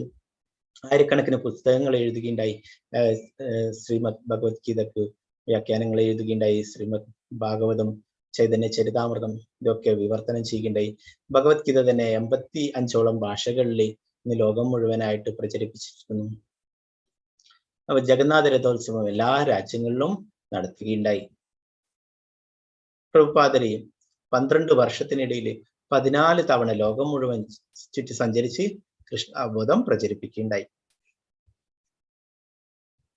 അപ്പൊ ഭഗവത്ഗീതയുടെ അവതാരികയിൽ പറയുന്നു, ഒരു ഭഗവത്ഗീത പഠിതാവിന്റെ യോഗ്യതകളെ കുറിച്ചിട്ട് പറയുന്നു. അർജുനൻ ഭക്തനും ശിഷ്യനും ഉറ്റമിത്രവും ആകയാലാണ് ഭഗവത്ഗീത അദ്ദേഹത്തിന് ഉപദേശിക്കപ്പെട്ടത്. അതുകൊണ്ട് അർജുനന് സമാനമായ ഗുണങ്ങളുള്ള ഒരാൾക്ക് ഭഗവത്ഗീത നന്നായി ഗ്രഹിക്കാൻ കഴിയും. ഇതാണ് ശ്രീ രാധാ ഗോവിന്ദ്, നമ്മുടെ രാധാകൃഷ്ണ വിഗ്രഹം മാംഗ്ലൂരുള്ളത്. നമ്മൾ ഇന്നലെ പറഞ്ഞിട്ടുണ്ടായിരുന്നു അല്ലെ. നമ്മുടെ അഡ്രസ് എന്ന് പറയുന്നത് Shri Radha Govinda temple, coconut garden road, toll gate, Kadri, Mangaluru, Karnataka. Temple president Namanishthadas Prabhuji, B Tech IIT Kanpur. അദ്ദേഹമാണ് ഈ കോഴ്സിന് നേതൃത്വം നൽകുന്നത്. അദ്ദേഹത്തിന്റെ കീഴിലാണ് ഞങ്ങളൊക്കെ ഭഗവത്ഗീത നിങ്ങൾക്ക് പറഞ്ഞു തരുന്നത്. 11ഓളം ഭാഷകളിൽ ഭഗവത്ഗീത ക്ലാസ്സുകൾ നടക്കുന്നുണ്ട്. അപ്പൊ ഇത് ഗുരു പരമ്പരയിൽ കൂടി വരുന്നത്. നേരത്തെ പറഞ്ഞു അല്ലെ, ഭക്തി സിദ്ധാന്ത സരസ്വതി ഠാക്കൂറിനെ കുറിച്ച് പറഞ്ഞു. അദ്ദേഹത്തിന്റെ ശിഷ്യനാണ് ശ്രീല പ്രഭുപാദര്. ആ ശ്രീല പ്രഭുപാദർക്ക് ലോകം മുഴുവനായിട്ട് അനേകം ശിഷ്യന്മാരുണ്ട്. അതില് പ്രഭുപാദർക്ക് ഇഷ്ടപ്പെട്ടിട്ടുള്ള ഒരു ശിഷ്യനാണ് പരമപൂജ്യ ശ്രീ ജയപതാക സ്വാമി ഗുരു മഹാരാജ്. അദ്ദേഹം കൽക്കട്ടയിലെ ഇസ്കോണിന്റെ ഹെഡ് ക്വാർട്ടേഴ്സ് ആയിട്ടുള്ള മായാപൂരിൽ അവിടെ അതിനൊക്കെ നേതൃത്വം വഹിച്ചു വരുന്നു. അദ്ദേഹത്തിന് ധാരാളം ശിഷ്യന്മാരുണ്ട്. 60,000-ഓളം ശിഷ്യന്മാരുണ്ട് അദ്ദേഹത്തിന് ലോകം മുഴുവനായിട്ട്. അപ്പൊ അദ്ദേഹത്തിന്റെ ശിഷ്യനായിട്ടുള്ള നാമനിഷ്ഠദാസ് പ്രഭുജി മാംഗ്ലൂർ ടെമ്പിൾ പ്രസിഡന്റ് ആയിട്ടുള്ള നാമനിഷ്ഠദാസ് പ്രഭുജിയാണ് ഈ കോഴ്സിനൊക്കെ നേതൃത്വം നൽകുന്നതെല്ലാം. ഞങ്ങൾക്ക് വേണ്ടുന്ന ഉപദേശങ്ങളൊക്കെ തന്നു. ഞങ്ങളൊക്കെ യാതൊരു യോഗ്യതയില്ലെങ്കിലും ഇതൊക്കെ നിങ്ങൾക്ക് പറഞ്ഞു തരാൻ വേണ്ടിയിട്ട് അദ്ദേഹത്തിന്റെ കാരണങ്ങൾ കൊണ്ടാണ് നമുക്ക് സാധിക്കുന്നത്. അദ്ദേഹത്തിന് ആദ്യമായിട്ട് നന്ദി പറയുന്നു. ഗുരു പരമ്പരയൊക്കെ നന്ദി പറയുന്നു. ഹരേ കൃഷ്ണ. അപ്പോ നമ്മുടെ സമ്പ്രദായത്തെ കുറിച്ച് പറയുന്നത് ബ്രഹ്മമധ്വ ഗൗഡീയ സമ്പ്രദായം എന്ന് പറയും. അപ്പൊ 4 സമ്പ്രദായങ്ങളാണ് ശാസ്ത്രത്തിൽ പറഞ്ഞിട്ടുള്ളത്. ഒന്ന് ബ്രഹ്മ സമ്പ്രദായം, ബ്രഹ്മാവിൽ നിന്ന് തുടങ്ങുന്ന സമ്പ്രദായം. പിന്നെ രുദ്ര സമ്പ്രദായം, ശിവനിൽ നിന്ന് തുടങ്ങുന്നത്. പിന്നെ ശ്രീ സമ്പ്രദായം, ലക്ഷ്മി ദേവിയിൽ നിന്ന് തുടങ്ങുന്നത്. പിന്നെ കുമാര സമ്പ്രദായം, 4 കുമാരന്മാരിൽ നിന്ന് തുടങ്ങുന്ന സമ്പ്രദായം. അപ്പൊ ഇങ്ങനെയുള്ള 4 സമ്പ്രദായങ്ങളുള്ള ബ്രഹ്മ സമ്പ്രദായം, രുദ്ര സമ്പ്രദായം, കുമാര സമ്പ്രദായം, ശ്രീ സമ്പ്രദായം. അപ്പൊ ഈ 4 പരമ്പരയിൽ വരുന്ന ഗുരുക്കന്മാരിൽ നിന്ന് നമ്മൾ അറിവ് സ്വീകരിക്കണം എന്ന് പറയും. അങ്ങനെയുള്ള ആ പരമ്പരയിൽ നിന്ന് വരുന്നുള്ള ജ്ഞാനം സ്വീകരിക്കണം എന്ന് പറയും. അപ്പൊ അതുപോലെ തന്നെ ബ്രഹ്മമധ്വ ഗൗഡീയ സമ്പ്രദായം എന്ന് പറയുന്നത് നമ്മുടെ ഇസ്കോൺ ഫോളോ ചെയ്യുന്നത്. ബ്രഹ്മാവ്, ശ്രീകൃഷ്ണ ഭഗവാൻ ബ്രഹ്മാവിന് പറഞ്ഞു കൊടുത്തു. ബ്രഹ്മാവ് നിന്ന് തുടങ്ങുന്ന ആ പരമ്പരയാണ്. അപ്പോ അതില് 5ാമത്തെ ആചാര്യനാണ് മധ്വാചാര്യർ. നമ്മൾ ഉടുപ്പി ക്ഷേത്രം നിങ്ങൾ കേട്ടിട്ടുണ്ടാവും അല്ലെ? ആ ഉടുപ്പി ക്ഷേത്രം സ്ഥാപിച്ചിട്ടുള്ള മധ്വാചാര്യർ. അപ്പൊ അതുകൊണ്ട് തന്നെ ബ്രഹ്മാവിൽ നിന്ന് തുടങ്ങി മധ്വാചാര്യർ. അതുകൊണ്ട് ബ്രഹ്മ മധ്വ എന്ന് പറയുന്നു. പിന്നെ ചൈതന്യ മഹാപ്രഭു, ഗൗരംഗ മഹാപ്രഭു എന്ന് പറയും. ആ ചൈതന്യ മഹാപ്രഭു 22ാമതായിട്ട് വന്നിട്ടുണ്ടായിരുന്നു. അതിനെക്കുറിച്ചൊക്കെ നമ്മൾ 4ാമത്തെ ചാപ്റ്ററിൽ ഡീറ്റെയിൽ ആയിട്ട് പഠിക്കും. അപ്പൊ അതുകൊണ്ട് തന്നെ ഗൗഡിയ എന്ന് പറയുന്ന അങ്ങനെ ബ്രഹ്മമധ്വ ഗൗഡീയ സമ്പ്രദായം എന്ന് പറയുന്നു. അപ്പൊ എന്തുകൊണ്ട് ഭഗവത്ഗീത യഥാരൂപം ഭഗവാൻ എന്താണോ പറഞ്ഞിട്ടുള്ളത് അത് അതേപടി യാതൊരു മാറ്റവും വരുത്താതെ. ഇന്ന് നമുക്ക് കാണാം അനേകം പേര് ഇതിനൊക്കെ വിവർത്തനവും ഭാവാർത്ഥവും ഒക്കെ എഴുതിയിട്ടുണ്ട്. ഓരോരോ ആൾക്കാർക്കും അവർക്ക് തോന്നുന്ന രീതിയിൽ ഇതിനെയൊക്കെ വ്യാഖ്യാനിച്ചിരിക്കുന്നു. ചില ആൾ മായാവാദികൾ ഭഗവാന് രൂപമില്ല എന്ന് പറഞ്ഞിരിക്കുന്നു. അങ്ങനെ പലതരത്തിലുള്ള വ്യാഖ്യാനങ്ങളും ഉണ്ട്. അപ്പൊ അതൊക്കെ നമ്മൾ പഠിക്കുകയാണെങ്കിൽ നമ്മളും വഴിതെറ്റിപ്പോവും. അപ്പൊ നമ്മൾ ശരിയായിട്ടുള്ള ആ പരമ്പരയിൽ നിന്ന് വരുന്ന ജ്ഞാനം സ്വീകരിക്കണം. ഭഗവാൻ എന്താണോ പറഞ്ഞിട്ടുള്ളത് അത് അതേപടി ആരാണോ നമുക്ക് പറയുന്നത് അത് നമ്മൾ സ്വീകരിക്കണം. അപ്പൊ ആ പരമ്പരയിൽ വരുന്നതാണ് ബ്രഹ്മമധ്വ ഗൗഡീയ സമ്പ്രദായം എന്ന് പറയുന്ന നമ്മുടെ സമ്പ്രദായം. അതിൽ 32ാമത്തെ ആചാര്യനാണ് A.C. ഭക്തിവേദാന്ത സ്വാമി പ്രഭുപാദർ. അപ്പൊ നമുക്ക് അറിയാമല്ലേ, ഇവിടെ ഒരു ഉദാഹരണം കൊടുത്തിരുന്നു. നമ്മൾ മൊബൈലൊക്കെ ചാർജ് ചെയ്യുമ്പോൾ അത് ശരിയായ രീതിയിൽ അത് കണക്ട് ചെയ്തിട്ടില്ലെങ്കിൽ അല്ലെ അത് ചാർജ് ആവില്ല. അതുപോലെ തന്നെ നമ്മൾ ആ പരമ്പര, ആ കണ്ണി മുറിയാതെ വരുന്ന ആ പരമ്പരയിൽ കൂടിയുള്ള ജ്ഞാനം നമ്മൾ സ്വീകരിക്കണം. ഭഗവത്ഗീത ഗീതോപദേശകന്റെ ആജ്ഞാനുസരണം സ്വീകരിക്കപ്പെടേണ്ടതാണ്. ഭഗവത്ഗീതയുടെ അന്തസത്ത ഭഗവത്ഗീതയിൽ തന്നെ സൂചിതമായിട്ടുണ്ട്. അതിങ്ങനെയാണ്: ഒരു മരുന്ന് സേവിക്കാൻ നാം ആഗ്രഹിക്കുമ്പോൾ അതിന്റെ ലേബലിൽ കൊടുത്ത നിർദ്ദേശങ്ങൾ നാം പാലിക്കണം. നാം ഒരിക്കലും നമ്മുടെ തന്നെ ആശയമനുസരിച്ചോ ഒരു സ്നേഹിതന്റെ നിർദ്ദേശമനുസരിച്ചോ മരുന്ന് കഴിക്കരുത്. ലേബലിൽ കാണുന്ന നിർദ്ദേശങ്ങൾ അനുസരിച്ചോ ഭിഷകരന്റെ, ഡോക്ടറുടെ ഉപദേശങ്ങൾ അനുസരിച്ച് സേവിക്കേണ്ടതാണ്. അതുപോലെ ഭഗവത്ഗീതയും ഗീതോപദേശകന്റെ ആജ്ഞാനുസരണം സ്വീകരിക്കപ്പെടേണ്ടതാണ്. ഭഗവാൻ കൃഷ്ണനാണ് ഗീതോപദേശകൻ. ഭഗവത്ഗീതയുടെ ഓരോ താളിലും അദ്ദേഹം പരമദിവ്യോത്തമ പുരുഷനായ ഭഗവാനാണെന്ന് പറയുന്നുണ്ട്. അപ്പോ ആരാണ് ഗീതോപദേശകൻ? ഭഗവാനാണ് അല്ലെ? ഭഗവാന്റെ തിരുമുഖത്ത് നിന്ന് വന്നിട്ടുള്ളതാണ് ആ ഭഗവത്ഗീത. മായാവാദ പന്ഥാവിലൂടെ ഭഗവത്ഗീത പഠിക്കാൻ ശ്രമിക്കുന്നവർ വലിയ വിഡിത്തമാണ് ചെയ്യുന്നതെന്ന് ചൈതന്യ മഹാപ്രഭു വ്യക്തമായി പറഞ്ഞിട്ടുണ്ട്.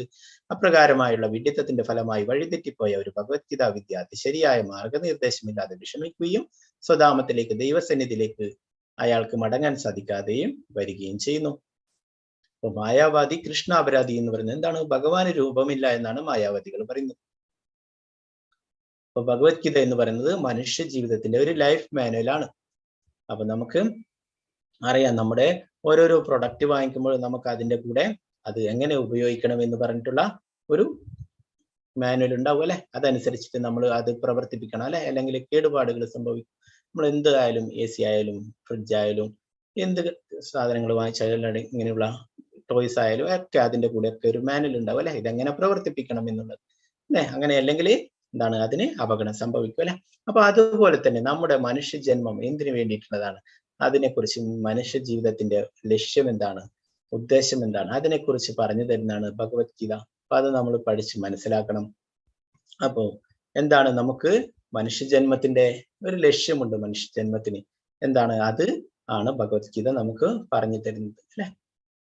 അപ്പോ നമുക്കറിയാം, നമ്മൾ എന്തെങ്കിലും ചോദിക്കുമ്പോൾ ആരെങ്കിലും ചോദിക്കുമ്പോൾ എങ്ങനെ എന്താണ് എന്നൊക്കെ ചോദിക്കുമ്പോൾ നമ്മൾ പറയും അങ്ങനെ പോകുന്നു, ജീവിച്ചു പോകുന്നു എന്നൊക്കെ പറയും അല്ലെ? അങ്ങനെയല്ല, അതിന് ഒരു ലക്ഷ്യമുണ്ടായിരിക്കണം. നമുക്ക് എന്താണ്, നമുക്ക് കാണാം, നമ്മൾ കുട്ടികളൊക്കെ കണ്ടിട്ടില്ലേ കളിക്കുമ്പോൾ, ഫുട്ബോൾ കളിക്കും അല്ലെ? ഫുട്ബോൾ കളിക്കുമ്പോൾ ചെറിയ കുട്ടികളൊക്കെ കളിക്കുമ്പോൾ അവർക്ക് എന്താണ്, അവിടെ മൈതാനത്ത് ഗോളി പോസ്റ്റ് ഒന്നും ഉണ്ടാവില്ല അല്ലെ? അപ്പൊ അങ്ങനെ ഗോളി പോസ്റ്റ് ഒന്നും ഇല്ല. എന്നാലും അവരെന്താ ചെയ്യാ, ഒരു കല്ലൊക്കെ വെച്ചിട്ട് ഒരു അടയാളൊക്കെ വെച്ചിട്ട് അവിടെ ഗോളി പോസ്റ്റ് ഒക്കെ ആക്കും അല്ലെ. അങ്ങനെയല്ല, വെറുതെ ബോൾ അടിച്ച് കളിച്ചേ കൊണ്ട് എന്തെങ്കിലും കാര്യം ഉണ്ടോ? ഇല്ല അല്ലെ. അതിനൊരു എയിം ഉണ്ട്, ഒരു ലക്ഷ്യമുണ്ട് അല്ലെ, ഒരു ഗോൾ ഉണ്ട്. അപ്പൊ അങ്ങനെ ആ ചെറിയ കുട്ടികൾ വരെ അങ്ങനെ ചെയ്യുന്നു അല്ലെ. അപ്പൊ നമ്മുടെ ജീവിതത്തിനും ഇത്രയും ശ്രേഷ്ഠമായിട്ടുള്ള ഈ മനുഷ്യ ജന്മത്തിനും ഒരു എയിം ഉണ്ട്, ഒരു ലക്ഷ്യമുണ്ട്, ഒരു ഉദ്ദേശമുണ്ട് അല്ലെ. അതാണ് ഈ ഭഗവത്ഗീത നമുക്ക് പറഞ്ഞു തരുന്നത്. അപ്പൊ നമുക്ക് ഭഗവാൻ ഈ ഭഗവത്ഗീതയിലൂടെ ധാരാളം ഉപദേശങ്ങൾ നൽകുന്നു. അപ്പൊ നിങ്ങൾ എല്ലാവരും 18 അധ്യായം വരെ കേൾക്കുക. ഇവിടെ ഭഗവാൻ ഉപദേശിച്ചു തുടങ്ങുന്നത് ഓരോരോ യോഗങ്ങളായിട്ടാണ്. കർമ്മയോഗം, ജ്ഞാനയോഗം, ധ്യാനയോഗം, ഭക്തിയോഗം, അങ്ങനെ. അപ്പൊ മിഡിലായിട്ടാണ് ഭഗവാൻ കുറെ ഉപദേശങ്ങളൊക്കെ നൽകുന്നത്. 9-ാം അധ്യായത്തിലൊക്കെയാണ് വളരെ പ്രധാനപ്പെട്ട ഉപദേശങ്ങളൊക്കെ നൽകുന്നത്. അപ്പൊ നിങ്ങൾ 1-2 ചാപ്റ്റർ ഒക്കെ കേട്ടിട്ട് ഇവിടുന്ന് എക്സിറ്റ് ആവാതിരിക്കുക. 1-ാമത്തെ ചാപ്റ്ററിൽ കാര്യമായിട്ട് ഭഗവാൻ ഉപദേശങ്ങളൊന്നും നൽകുന്നില്ല. 2 മുതൽ വളരെ പ്രധാനപ്പെട്ട ഉപദേശം നൽകുന്നു. നമ്മളൊക്കെ ആരാണ് എന്നുള്ളത്, നമ്മളൊക്കെ ഈ ശരീരമാണെന്നുള്ള ബോധത്തിലാണ് നമ്മളൊക്കെ ജീവിക്കുന്നത്. അതല്ല, നമ്മളൊക്കെ ആത്മാവാണ്, സോളാണ്. അതിനെക്കുറിച്ചിട്ട് ഭഗവാൻ 2-ാം അധ്യായത്തിൽ വിശദീകരിക്കുന്നുണ്ട്. അപ്പോ നമ്മളൊക്കെ അതാണ് ആ ആദ്യത്തെ ഉപദേശം തന്നെ, നമ്മളൊക്കെ എന്താണ്, ആത്മാവാണ്, ജീവാത്മാവാണ്, നമ്മൾ ഈ ശരീരമല്ല എന്ന ഒരു സന്ദേശം ഭഗവാൻ 2-ാം അധ്യായത്തിൽ, അങ്ങനെ ഓരോരോ ചാപ്റ്ററിലായിട്ട് ധാരാളം പ്രധാനപ്പെട്ട നിർദ്ദേശങ്ങളൊക്കെ നൽകുന്നു. അതുകൊണ്ടാണ് പറയുന്നത് നമ്മുടെ മനുഷ്യ ജീവിതം അത്രയും എന്താണ്, അത്രയും പ്രധാനപ്പെട്ടതാണ്. നമ്മളൊക്കെ ഇവിടെ കഷ്ടപ്പെടുന്നു. എന്താണ്, നമ്മളെ യഥാർത്ഥ പ്രശ്നമായിട്ട് നമ്മൾ കരുതിയിരിക്കുന്നത് 4 കാര്യങ്ങളാണ്. ആഹാരം, നിദ്ര, ഭയം, മൈഥുനം എന്നുള്ള വളരെ പ്രധാനപ്പെട്ട പ്രശ്നം എന്ന് പറയുന്നു. എന്നാൽ അതല്ല പ്രധാനപ്പെട്ട പ്രശ്നം. അത് മൃഗങ്ങളും എന്താണ്, അവർക്ക് മൃഗങ്ങൾക്കും ഉണ്ട് പ്രശ്നം. അവരൊക്കെ അത് പരിഹരിക്കുന്നുണ്ട്. മൃഗങ്ങളും ഭക്ഷണം കഴിക്കുന്നുണ്ട്, മൃഗങ്ങളും ഉറങ്ങുന്നുണ്ട്, മൃഗങ്ങളും സ്വയം രക്ഷ നേടുന്നുണ്ട്, മൃഗങ്ങളും പരമ്പരയെ നിലനിർത്തുന്നുണ്ട് അല്ലെ. അപ്പൊ അത് എല്ലാം മനുഷ്യ ജീവിതത്തിന്റെ യഥാർത്ഥ ലക്ഷ്യം, ഉദ്ദേശം എന്ന് പറയുന്നത് ഈ കാര്യമല്ല. ഈ 4 കാര്യങ്ങള് മൃഗങ്ങളും ചെയ്യുന്നുണ്ട്. അപ്പൊ നമുക്ക് എന്താണ്, ആ മൃഗങ്ങളിൽ നിന്ന് വ്യത്യാസം, നമുക്ക് അതിലും ഉയർന്ന ബുദ്ധി നമുക്ക് ലഭിച്ചിട്ടുണ്ട്. ഭഗവാനെ കുറിച്ച് മനസ്സിലാക്കാനും ആത്മീയ കാര്യങ്ങൾ ചെയ്യാനും ഒക്കെയുള്ള ആ ബുദ്ധി ഭഗവാൻ നമുക്ക് തന്നിട്ടുണ്ട്. മനുഷ്യജന്മം അതിനു വേണ്ടിയിട്ടുള്ളതാണ്. അല്ല ഈ 4 കാര്യങ്ങൾ ചെയ്യാനല്ല അല്ലെ. അത് മൃഗങ്ങളും വളരെ സുന്ദരമായിട്ട് ചെയ്യുന്നുണ്ട്, അവർ മനുഷ്യരെക്കാളും ഭംഗിയായിട്ട് ചെയ്യുന്നുണ്ട്. അപ്പൊ അതല്ല നമ്മുടെ ജീവിതത്തിന്റെ ലക്ഷ്യം എന്ന് പറയുന്നത്. ആത്മസാക്ഷാത്കാരം നേടുക, ആ പരമസത്യത്തെ കുറിച്ച് മനസ്സിലാക്കുക, അതിനു വേണ്ടിയിട്ടുള്ളതാണ് ഈ വിലപ്പെട്ട മനുഷ്യജന്മം. അപ്പൊ അതാണ് ഭഗവാൻ ഈ ഭഗവത്ഗീതയിലൂടെ നമുക്ക് പറഞ്ഞു തരുന്നത്. അപ്പൊ അതിന് നമുക്ക് ദൃഢവിശ്വാസം വേണം, നമുക്ക് ഇത് മനസ്സിലാക്കാൻ പറ്റുന്നുള്ളത്. അപ്പൊ നിങ്ങളൊക്കെ കേട്ടിട്ടുണ്ടാവും ഒരു ചെറിയ കുരുവിയുടെ കഥ. നിങ്ങൾക്കൊക്കെ അറിയാവുന്നതായിരിക്കും, ഞാൻ ചുരുക്കി പറയാം. ഒരു കുരുവി സമുദ്രത്തിന്റെ കരയിൽ മുട്ടയിട്ടു. അപ്പൊ അതിന്റെ മുട്ടകളൊക്കെ തിരമാലകൾ എടുത്തു കൊണ്ടുപോവുകയുണ്ടായി. അപ്പൊ ആ കുരുവി സങ്കടപ്പെട്ടിട്ട് കടലിനോട് പറഞ്ഞു, എന്റെ മുട്ടകൾ തിരിച്ചു തന്നില്ലെങ്കിൽ ഈ സമുദ്രത്തിലെ വെള്ളം മുഴുവനായിട്ട് ഞാൻ കുടിച്ചു പറ്റിക്കുമെന്ന്. ആ കുരുവിയുടെ വാക്കുകൾ കേട്ടിട്ട് ചുറ്റിലും അവരുടെ കൂടെ ഉണ്ടായിരുന്ന കുരുവികളൊക്കെ പരിഹസിച്ചുകൊണ്ട് അവിടെ നിന്നും പറന്നുപോയി. നീ എന്തൊരു അസാധ്യമായ കാര്യമാണ് പറയുന്നത് എന്നൊക്കെ പറഞ്ഞിട്ട്.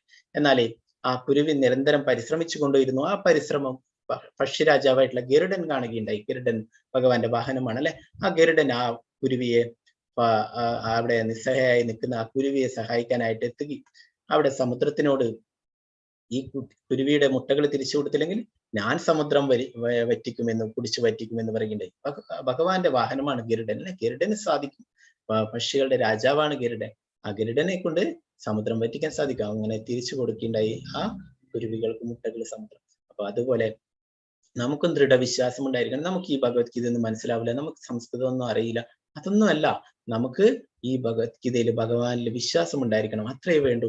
ഭഗവാൻ തന്നെ നമുക്ക്, നമ്മുടെയൊക്കെ ഉള്ളിൽ ഭഗവാൻ പരമാത്മാവായിട്ട് ചൈത്യഗുരുവായിട്ടിരിക്കുന്നു. ആ ഭഗവാൻ തന്നെ നമുക്ക് അതിനു വേണ്ടിയിട്ടുള്ള ആ ബുദ്ധി നമുക്ക് തരും. ഭഗവാൻ തന്നെ പറയുന്നുണ്ട് ഭഗവത്ഗീതയിൽ. അപ്പൊ ഭഗവത്ഗീത എന്ന് പറയുന്നത് അത്രയും പവിത്രമായിട്ടുള്ളതാണ്. അതിനെ മറ്റുള്ള മാലിന്യങ്ങൾ കൊണ്ടൊന്നും എന്താണ് മലിനപ്പെടുത്താനാവില്ല. നമുക്കറിയാം സൂര്യൻ അല്ലെ, സൂര്യനെല്ലാം മലിനജലത്തിലും ശുദ്ധജലത്തിലും ഒക്കെ ഉണ്ട് അല്ലെ. ആ മലിനജലത്തെയും എന്താണ് അതിനെയും ശുദ്ധീകരിക്കും. നമുക്കറിയാം തറയിലൊക്കെ നമ്മൾ എന്തെങ്കിലും മറിഞ്ഞു കഴിഞ്ഞാൽ അത് നമ്മൾ തുടച്ചു കഴിഞ്ഞാൽ എന്താണ്, ആ തുടച്ച തുണിയിലൊക്കെ അഴുക്കുണ്ടാവും അല്ലെ. എന്നാൽ ഇവിടെ സൂര്യൻ അഴുക്ക് വെള്ളത്തെയൊക്കെ ശുദ്ധീകരിക്കും അല്ലെ. എന്നാൽ സൂര്യൻ മലിനമാകുന്നുണ്ടോ? ഇല്ല അല്ലെ. അപ്പൊ അതുപോലെ തന്നെ ഭഗവത്ഗീത എന്ന് പറയുന്നത് എല്ലാരെയും, എന്ത് പാപികളായാലും അവരെയൊക്കെ ശുദ്ധീകരിക്കാൻ മാത്രം അത്രയും ഉയർന്നതാണ് ഈ ഭഗവത്ഗീത എന്ന് പറയുന്നത്. എല്ലാവരെയും ശുദ്ധീകരിക്കാൻ സാധിക്കും. അപ്പോ അത് എല്ലാവർക്കും പഠിക്കാം. എന്താണ്, നമുക്ക് അതിനുള്ള യോഗ്യതയില്ല എന്നൊന്നും ആരും വിചാരിക്കേണ്ട കാര്യമില്ല. അപ്പൊ ഭഗവത്ഗീതയിൽ 18 അധ്യായങ്ങളാണുള്ളത്. 18 അധ്യായങ്ങളിലായിട്ട് 700 ശ്ലോകങ്ങളുണ്ട്. അതിൽ 6 അധ്യായങ്ങൾ, ആദ്യത്തെ 6 അധ്യായങ്ങൾ കർമ്മയോഗത്തെ കുറിച്ച് പറയുന്നു. അവസാനത്തെ 6 അധ്യായങ്ങൾ ജ്ഞാനയോഗത്തെ കുറിച്ചും ഭഗവാൻ പറയുന്നു. മധ്യത്തിലുള്ള 6 അധ്യായങ്ങളാണ് ഭക്തിയോഗം. അത് വളരെ പ്രധാനപ്പെട്ടതാണ്. ഈ മധ്യത്തിലുള്ള 6 അധ്യായങ്ങൾ എന്ന് പറയുന്നത് 7 മുതൽ 12 വരെയുള്ള അധ്യായങ്ങളാണ്. അതിനെ ഭഗവാൻ അവിടെ മധ്യത്തിലായിട്ട് നിലനിർത്തിയിരിക്കുന്നു, സംരക്ഷിച്ചിരിക്കുന്നു. നമുക്കറിയാം, ഇവിടെ ഭൗതികമായിട്ടുള്ള ഒരു ഉദാഹരണം കൊടുത്തിരുന്നു. നമ്മൾ സാൻഡ്വിച്ച് ഒക്കെ കണ്ടിട്ടുണ്ടാവും അല്ലെ. അപ്പൊ അതിന്റെ മധ്യത്തിലാണ്, നടുവിലാണ് അതിന്റെ എസൻസ് ഒക്കെ ഇരിക്കുന്നത് അല്ലെ. പിന്നെ നമ്മൾ വിലപ്പെട്ട റിങ്സ് ഒക്കെ മേടിക്കുമ്പോൾ എന്താണ്, അത് നല്ലൊരു വെൽവെറ്റിന്റെ ബോക്സ് ഒക്കെ ആക്കി അതിന്റെ മധ്യത്തിലായിട്ട് സംരക്ഷിച്ചിരുന്നില്ല. അതുപോലെ ഈ ഭഗവത്ഗീതയിലെ കർമ്മയോഗത്തിന്റെയും ജ്ഞാനയോഗത്തിന്റെയും മധ്യത്തിലായിട്ട് ഭഗവാൻ ഭക്തിയോഗത്തെ ഉൾപ്പെടുത്തിയിരിക്കുന്നത്. അതിലാണ് എല്ലാ പ്രധാനപ്പെട്ട കാര്യങ്ങളും അതിലൂടെയാണ് ചർച്ച ചെയ്യുന്നത്. അപ്പൊ അത് ഏറ്റവും പ്രധാനപ്പെട്ടതാണ് 7 മുതൽ 12 വരെയുള്ള അധ്യായങ്ങൾ. ഭഗവത്ഗീത എന്ന് പറയുന്നത് സൂര്യനെ പോലെയാണ്. അതിനെ എന്താണ്, ടോർച്ച് ലൈറ്റിന്റെ പ്രകാശം കൊണ്ടൊന്നും നിഷ്പ്രഭമാക്കാൻ സാധിക്കില്ല. ഭഗവത്ഗീത ചർച്ച ചെയ്യുന്ന 5 വിഷയങ്ങളുണ്ട്. ഈ ഭഗവത്ഗീതയിൽ 18 അധ്യായത്തിൽ 700 ശ്ലോകങ്ങളിലായിട്ട് ഭഗവാൻ 5 വിഷയങ്ങളെ കുറിച്ചാണ് ചർച്ച ചെയ്യുന്നത്. ഒന്നാമതായിട്ട് ഈശ്വരൻ എന്ന് പറയുന്നത് ഭഗവാൻ അല്ലെ. ഭഗവാൻ എന്താണ്, പലതരത്തിലും ആൾക്കാർ ഈശ്വരനെ എന്താണ് മനസ്സിലാക്കിയിരിക്കുന്നു, അതുപോലെ അവർ ആരാധിക്കുന്നു. ഒന്നാമതായിട്ട് ചില ആൾക്കാരൊക്കെ ബ്രഹ്മൻ എന്താണ്, ഒരു ലൈറ്റിനെ, ബ്രഹ്മജ്യോതി ആരാധിക്കുന്നു. രണ്ടാമത് അതിനെ നമ്മൾ ഡീറ്റെയിൽ ആയിട്ട് പഠിക്കും. രണ്ടാമതായിട്ട് പരമാത്മാവ്, എല്ലാവരുടെ ഹൃദയത്തിലും വസിക്കുന്ന ആ പരമാത്മാവായിട്ട് ആരാധിക്കുന്നു. ഭഗവാൻ എന്നുള്ളത് ശ്രീകൃഷ്ണ ഭഗവാനായിട്ട്, ശ്യാമസുന്ദര ഭഗവാനായിട്ട് ആരാധിക്കുന്നു. അപ്പൊ അങ്ങനെ ഈശ്വരൻ എന്ന് പറയുന്നത് ചർച്ച ചെയ്യുന്നു. രണ്ടാമതായിട്ട് ജീവാത്മാവ് എന്ന് പറയുന്നത് നമ്മളൊക്കെ ജീവാത്മാവ്, മനുഷ്യർ മാത്രമല്ല എല്ലാ ജീവികളും ഒക്കെ ജീവാത്മാവാണ്. അതിനെക്കുറിച്ചിട്ട് 2-ാം അധ്യായത്തിൽ നമ്മൾ ഡീറ്റെയിൽ ആയിട്ട് പഠിക്കും. പിന്നെ മൂന്നാമതായിട്ട് ചർച്ച ചെയ്യുന്ന കാര്യം ഭൗതിക പ്രകൃതി. അപ്പൊ ഈ ഭൗതിക പ്രകൃതി ഭഗവാന്റെ നിയന്ത്രണത്തിലാണ്. ഭൗതിക പ്രകൃതിക്ക് 3 ഗുണങ്ങളുണ്ട്: സത്വഗുണം, രജോ ഗുണം, തമോ ഗുണം. ഈ ഗുണങ്ങളാണ് നമ്മളെ സ്വാധീനിക്കുന്നത്. അതിനനുസരിച്ചിട്ടാണ് നമ്മൾ പ്രവർത്തിക്കുന്നത്. ഇതിനെക്കുറിച്ചൊക്കെ ഒരു അധ്യായം തന്നെയുണ്ട്. 14-ാമത്തെ അധ്യായത്തിൽ നമ്മൾ ഇതിനെക്കുറിച്ചൊക്കെ ഡീറ്റെയിൽ ആയിട്ട് പഠിക്കും. പിന്നെ കാലം എന്ന് പറയുന്നത് സമയം അല്ലെ. എന്താണ് കാലം, എല്ലാറ്റിനെയും എന്താണ്, കാലത്തെ അതിജീവിക്കുന്നതായിട്ട് ആരുമില്ല എന്നൊക്കെ പറയും അല്ലെ. അപ്പൊ ആ കാലം എന്ന് പറയുന്നത് ഭഗവാൻ തന്നെയാണ്. അപ്പൊ അതിനെ കുറിച്ചിട്ട് നമ്മൾ പഠിക്കുന്നുണ്ട്. പിന്നെ കർമ്മം, 5-ാമതായിട്ടുള്ള കാര്യമാണ് കർമ്മം. അപ്പോ നമ്മള് അത് നമുക്ക് മാറ്റാൻ പറ്റുന്നത്. ഈ ആദ്യം പറഞ്ഞിട്ടുള്ള 4 കാര്യങ്ങളും അത് ശാശ്വതമായിട്ടുള്ളതാണ്. അതിനെ നമുക്ക് ഒന്നും ചെയ്യാൻ സാധിക്കില്ല. എന്നാൽ 5-ാമത് പറഞ്ഞിട്ടുള്ളത് അത് നമ്മൾ ചെയ്യുന്നതാണ്. കർമ്മം എന്ന് പറയുന്നത് നമ്മൾ ചെയ്യുന്നതാണ്.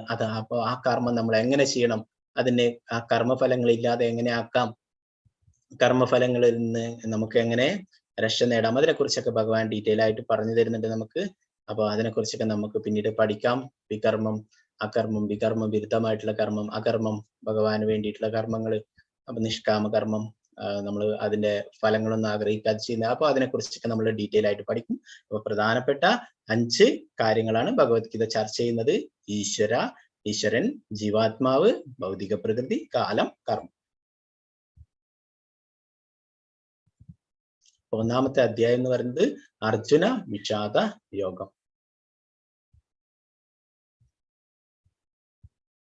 അപ്പൊ അതിന്റെ മുന്നേ ആയിട്ട് ശങ്കരാചാര്യർ രചിച്ചിട്ടുള്ള ഗീതാ മഹാത്മ്യം ഞാനൊന്ന് ചൊല്ലാം. അപ്പൊ അതെന്തിനാണ് ഭഗവത്ഗീത പഠിക്കുന്നത് എന്നതിനെ കുറിച്ചിട്ട് ശങ്കരാചാര്യർ പറഞ്ഞിരിക്കുന്നു. അത് നമുക്ക് നോക്കാം. ഭഗവത്ഗീത എന്തിനു വേണ്ടിയിട്ടാണ് നമ്മൾ പഠിക്കുന്നതെന്ന്. ഗീതാശാസ്ത്രമിതം പുണ്യം എപ്പടേത് പ്രയത പുമാൻ വിഷ്ണു പദമവാപ്നോതി ഭയശോകാതിവർജിത. ഭഗവത്ഗീത ഒരു അതീന്ദ്രിയ സാഹിത്യമാണ്. അത് വളരെ ശ്രദ്ധയോടുകൂടി വായിക്കണം. ഗീതാശാസ്ത്രമിതം പുണ്യം എപ്പടേത് പ്രയത പുമാൻ. ഭഗവത്ഗീതയിലെ നിർദ്ദേശങ്ങൾ വേണ്ടവണ്ണം പിന്തുടരുന്നവർ ജീവിതത്തിലെ എല്ലാ ദുരിതങ്ങളിൽ നിന്നും ഉത്കണ്ഠകളിൽ നിന്നും മുക്തരാകും. ഭയശോകാതിവർജിത, ജീവിതത്തിലെ എല്ലാ ഭയങ്ങളിൽ നിന്നും വിമുക്തരാകും. അടുത്ത ജന്മം ആത്മീയ ജീവിതം കൈവരിക്കുകയും ചെയ്യും.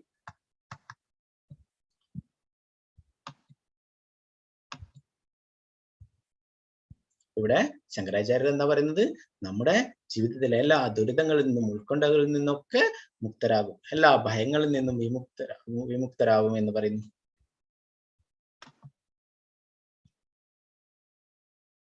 ഗീതാധ്യായന ശീലസ്യ പ്രാണായാമ പരസ്യ ച നൈവ സന്ധിഹി പാപാനി പൂർവജന്മകൃതാനിച്ച. ആത്മാർത്ഥമായി ഗൗരവമായി ഗീത വായിക്കുന്ന ഒരാളെ ഭഗവത് കരുണയാൽ മുമ്പ് ചെയ്ത പാപങ്ങളുടെ ഫലം ബാധിക്കുകയില്ല.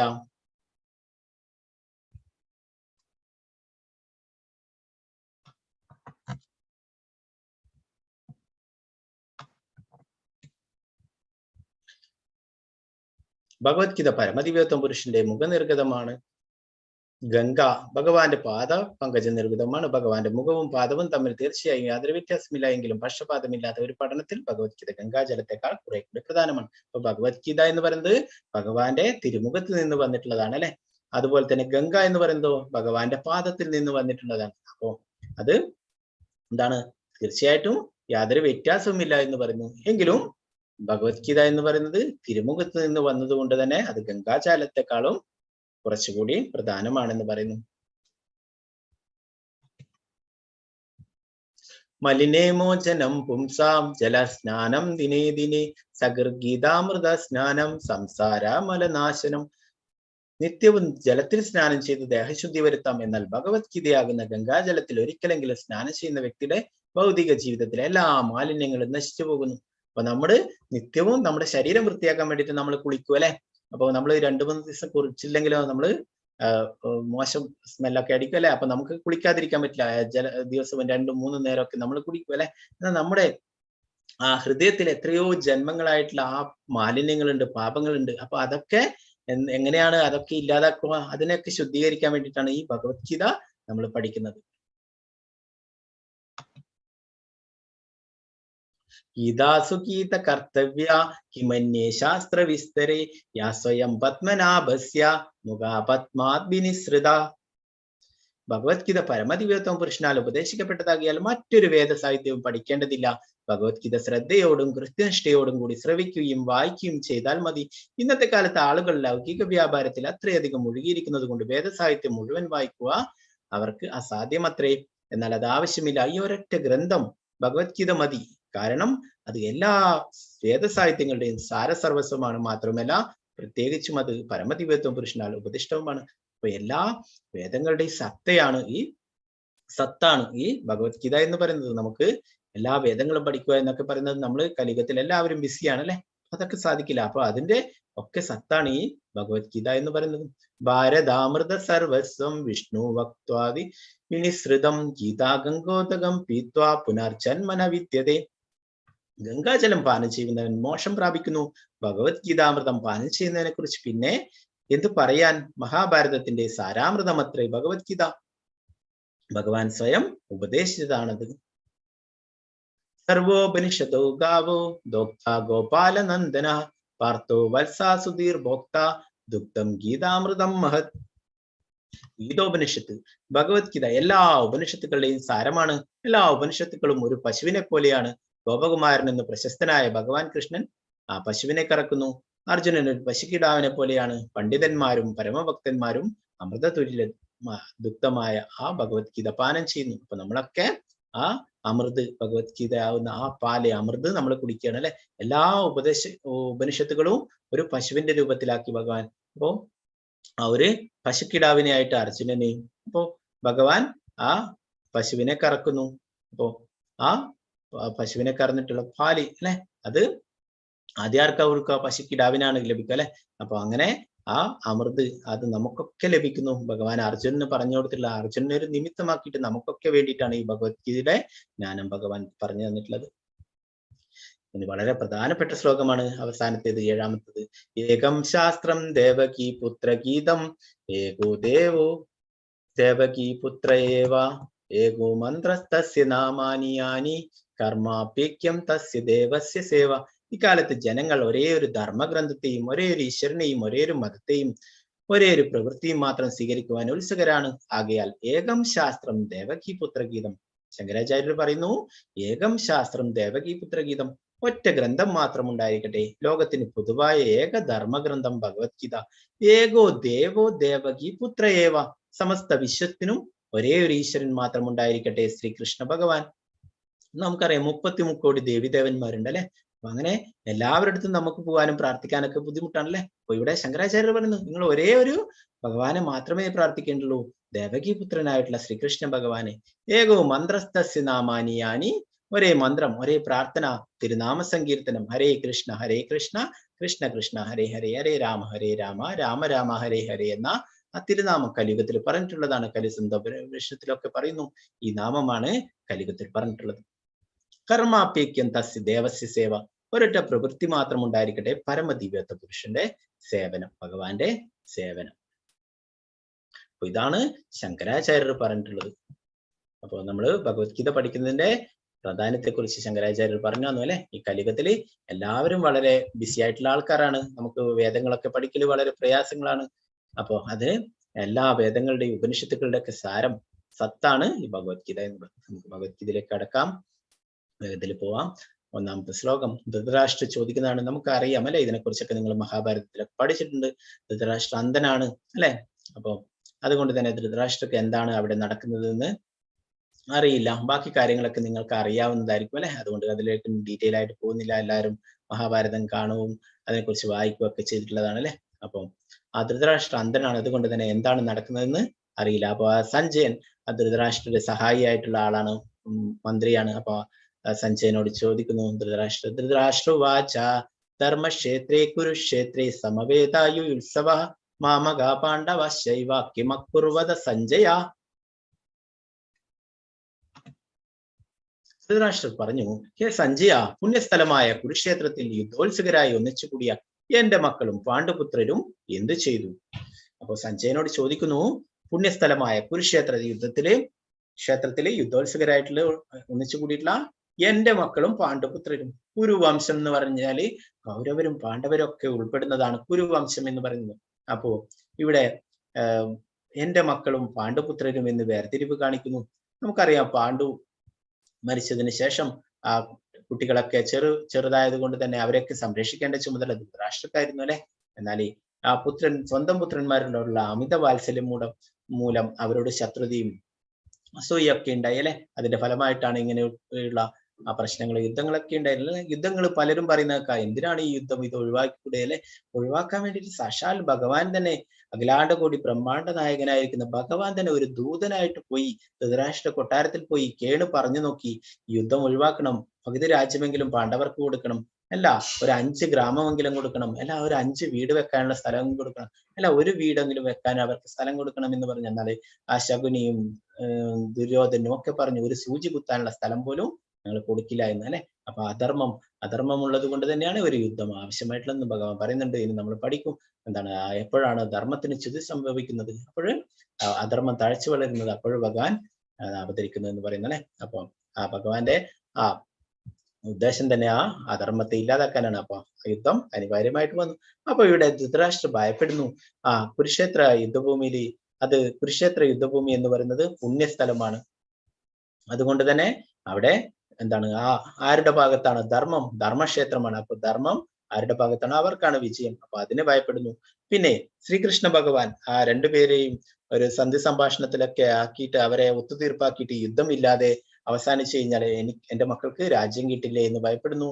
പിന്നെന്താണ്, തന്റെ മക്കളോടുള്ള അമിതമായിട്ടുള്ള ആ വാത്സല്യം, എന്റെ മക്കള് ജയിച്ച് തിരിച്ചു വരണം, യുദ്ധം ചെയ്ത് തിരിച്ചു വരണം എന്നുള്ള ആ ഒരു ആഗ്രഹം. അപ്പൊ അതുകൊണ്ട് തന്നെ ഭയപ്പെടുന്നു. എന്താണ് ചെയ്യുന്നത് എന്നല്ലേ. അപ്പൊ നമുക്കറിയാം ഇങ്ങനെ ഒരു ചോദ്യത്തിന്റെ ആവശ്യമില്ല. കുരുക്ഷേത്ര യുദ്ധഭൂമിയിൽ യുദ്ധത്തിനായിട്ടാണ് അവർ പോയിട്ടുള്ളത് അല്ലെ. പിന്നെ എന്ത് ചെയ്യുന്നു എന്ന് ചോദിക്കേണ്ട ആവശ്യമില്ല അല്ലെ. നമ്മൾ കുട്ടികളോടൊക്കെ ചോദിക്കാം, കുട്ടികളെ സ്കൂളിൽ പോകുന്നത് പഠിക്കാനല്ലേ, കുട്ടികളോട് എന്തിനാ പോകുന്നത് എന്ന് ചോദിക്കോ, ഇല്ല അല്ലെ. അവർ പഠിക്കാൻ തന്നെ. അതുപോലെ യുദ്ധം ചെയ്യാനാണ് അവർ പോയിട്ടുള്ളത് അല്ലെ. ധൃതരാഷ്ട്രം ഭയപ്പെടുന്നു, യുദ്ധമില്ലാതെ അവരെ ഒത്തുതീർപ്പിലാകാനും എത്തിച്ചേരുകയെന്ന്. ഇവിടെ ഒരു ചെറിയൊരു ഉദാഹരണം പറയുന്നു പാലിനെ കുറിച്ച്. പാല് തിളപ്പിക്കുമ്പോഴൊന്നും നമുക്ക് അതില് വെള്ളവും അതിന്റെ സത്വൊന്നും തിരിച്ചറിയാൻ സാധിക്കില്ല അല്ലെ. എന്നാൽ അതിൽ കുറച്ച് പുളിപ്പ് ലൈമൊക്കെ ഇട്ടിച്ചു കഴിഞ്ഞാല് അത് പിരിയും അല്ലെ. അത് വെള്ളമായിട്ടും അതിന്റെ സത്ത് വേറെയായിട്ടൊക്കെ മാറും അല്ലെ. പിന്നീട് അതിൽ നിന്നും മധുര പലഹാരങ്ങളൊക്കെ ഉണ്ടാക്കാം, രസഗുള വെള്ളം ആ പലഹാരങ്ങളൊക്കെ ഉണ്ടാക്കാം അല്ലെ.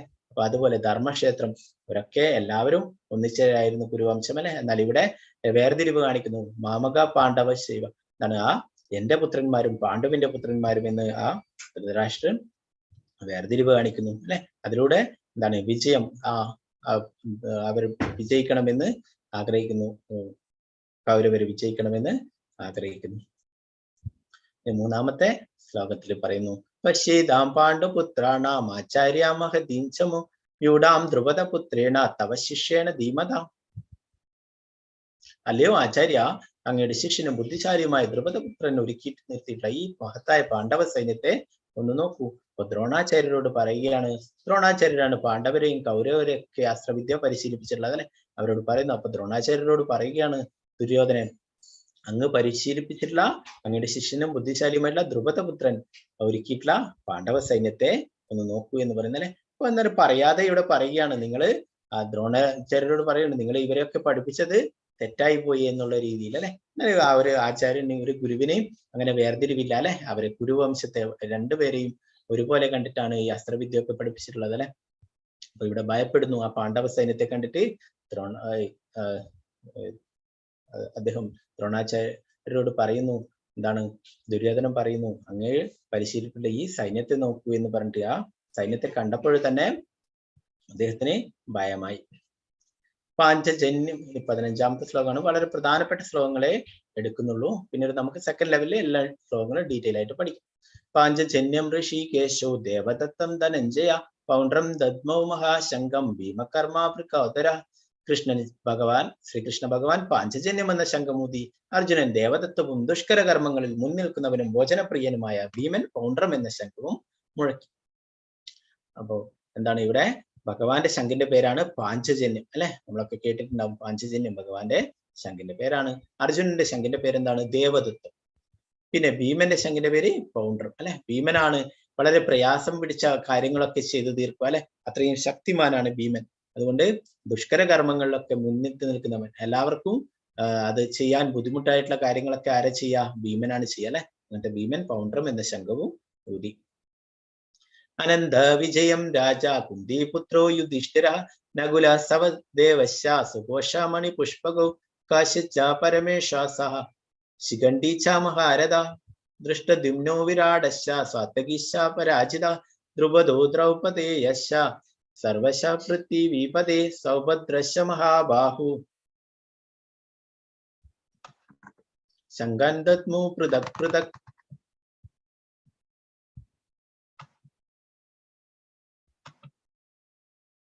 കുന്തിപുത്രനായ യുധിഷ്ഠിരൻ അനന്തവിജയം എന്ന ശംഖൂതി നകുല സഹോദരന്മാർ സുഘോഷ മണിപുഷ്പങ്ങളും വില്ലാളി വീരനായ കാശിരാജനും മഹാരഥനായ ശിഖണ്ഡിയും ദൃഷ്ടദ്യുമ്നൻ വിരാടൻ തോൽവി പിണയാത്ത സാത്വികി ദ്രുപദൻ ദ്രൗപദീപുത്രന്മാർ മഹാബാഹുവായ സുഭദ്രാപുത്രൻ എന്നിവരും ശംഖനാഥം മുഴക്കി.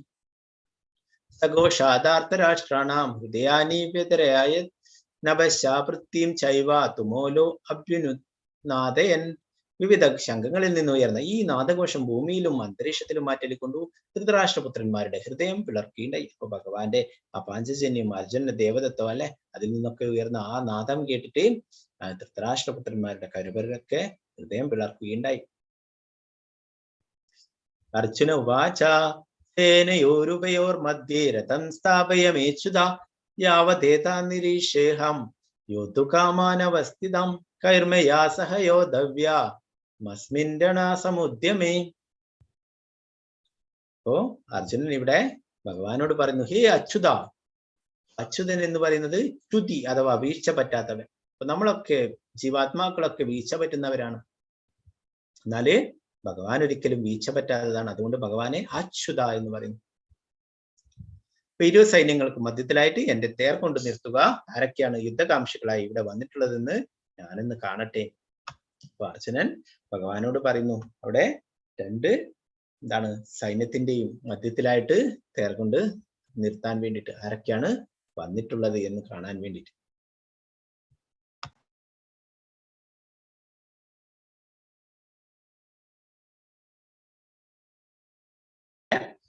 ഇവിടെ അർജുനന്റെ ഒരു സുഹൃത്തായിട്ടാണ് ഇവിടെ ഭഗവാനോട് കാണുന്നത്. അതുകൊണ്ട് തന്നെ ഭഗവാനോട് ഒരു നിർദ്ദേശം നൽകുന്നത് പോലെയാണ് പറയുന്നത് അല്ലെ.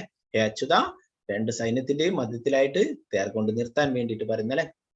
ഇപ്പൊ നമ്മള് ഡ്രൈവറോടൊക്കെ പറയില്ലേ, വണ്ടി എടുക്കൂ ഇന്നടുത്ത് പോകണമെന്നല്ലേ. അതുപോലെ ഭഗവാൻ എന്താണ് പാർത്ഥസാരഥിയായിട്ടുള്ള ഭഗവാൻ എന്താണ് അത്രയും പരമദിവ്യോത്തമ പുരുഷനായിട്ടുള്ള ഭഗവാനാണ്. എന്നാൽ തന്റെ ഭക്തന്മാരോട് സുഹൃത്തായിട്ടുള്ള അർജുനനോട് പ്രത്യേക കാരുണ്യം കാണിച്ചിട്ട് പാർത്ഥസാരഥിയായിരിക്കുന്നു അല്ലെ, ഒരു രഥത്തിന്റെ സാരഥിയായിട്ട് ഭഗവാൻ ഇരിക്കുന്നു അല്ലെ. പാർത്ഥസാരഥി നമുക്കൊക്കെ അറിയുന്നതാണ് ആ പേര്, ഭഗവാന്റെ പേര്. അപ്പോ ഭഗവാൻ അത്രയും കാരുണ്യവാനാണ്. അപ്പോൾ അർജുനന്റെ ആ നിർദ്ദേശങ്ങൾ അനുസരിച്ച് ഭഗവാൻ അതുപോലെ ചെയ്യുന്നു. അർജുനൻ ഇവിടെ നമുക്ക് വീണ്ടും വീണ്ടും ഇനി ഓരോ ചാപ്റ്ററിലേക്ക് പോകുമ്പോൾ അർജുനനിലുള്ള ആ മാറ്റങ്ങളൊക്കെ നമുക്ക് കാണാൻ സാധിക്കും. അപ്പൊ ഇവിടെ ഒരു സുഹൃത്ത് എന്ന നിലയിലാണ് നിർദ്ദേശങ്ങൾ പറയുന്നത്. ഇനി 25-ാമത്തെ ശ്ലോകത്തിലെ ഭഗവാൻ ആദ്യമായിട്ട് പറയുന്നതാണ്, ഈ അധ്യായത്തിൽ ആകെ ഈ ഒരു വാക്ക് മാത്രമേ ഭഗവാൻ പറയുന്നുള്ളൂ. പിന്നീട് 2-ാം അധ്യായത്തിലാണ് ഭഗവാന്റെ ഉപദേശങ്ങളൊക്കെ തുടങ്ങുന്നത്. ഭീഷ്മദ്രോണ പ്രമുദഃ സർവേഷാം ച മഹിഷിതാം ഉവാച പാർത്ഥ പൈശൈതാൻ സമവേതാൻ കുരു നിധി. ഭീഷ്മദ്രോണാദികളുടെയും മറ്റ് രാജാക്കന്മാരുടെയും മുന്നിൽ വെച്ച് ഭഗവാൻ ഇങ്ങനെ പറഞ്ഞു, പാർത്ഥ, ഇവിടെ ഒത്തുകൂടിയ കുരുവംശജരെ നോക്കൂ. അപ്പോ കുരുവംശജരെ ഇവിടെ നോക്കൂ എന്ന് പറഞ്ഞു. എന്താണ് ആ എല്ലാവരുടെയും മുന്നിൽ വെച്ച് ഭീഷ്മരും ദ്രോണരും അല്ലെ, അവരൊക്കെ ആ കൗരവപക്ഷത്താണ് അല്ലെ. അപ്പോ അവരൊക്കെ നോക്കിക്കോളൂ എന്ന് ഭഗവാൻ അർജുനനോട് പറയുകയുണ്ടായി. ഇനി ഭഗവാന്റെ ഉപദേശങ്ങളൊക്കെ തുടങ്ങുന്നത് 2-ാമത്തെ അധ്യായത്തിൽ നമ്മൾ പഠിക്കും. വേപദുശ്ശ ശരീരേ മേ രോമഹർഷശ്ച ജായതേ ഗാണ്ഡീവം സംസ്രതേ ഹസ്താത്വക്ചൈവ പരിദഹ്യതേ. എന്റെ ശരീരം വിറക്കുകയും രോമാഞ്ചമുണ്ടാവുകയും ചെയ്യുന്നു.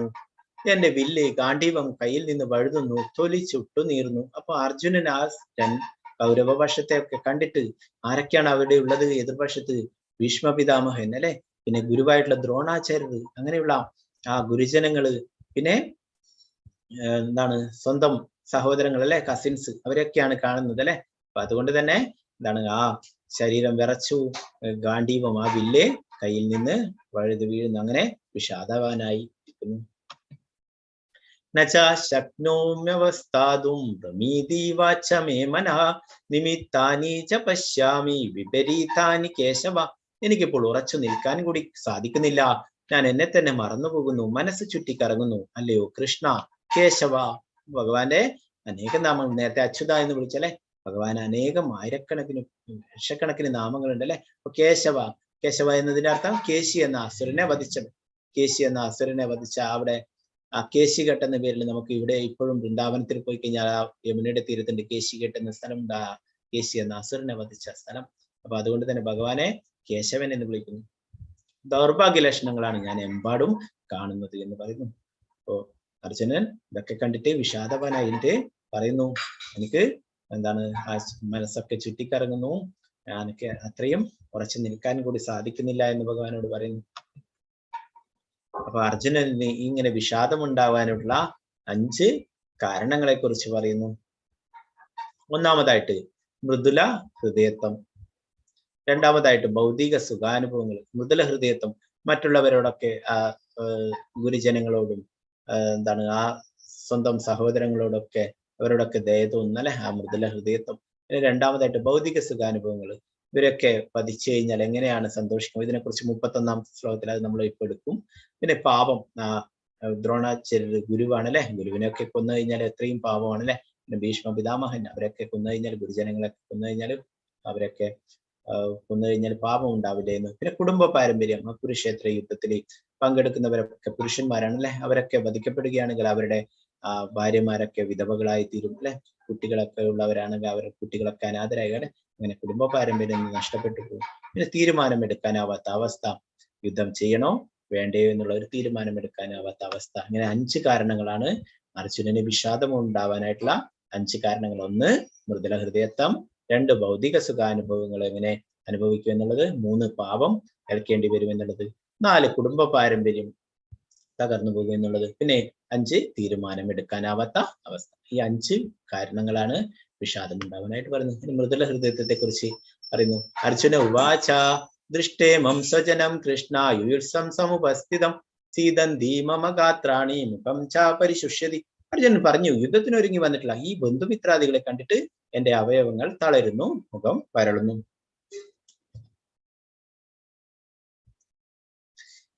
ഭൗതിക സുഖാനുഭവങ്ങളെ കുറിച്ച് പറയുന്നു.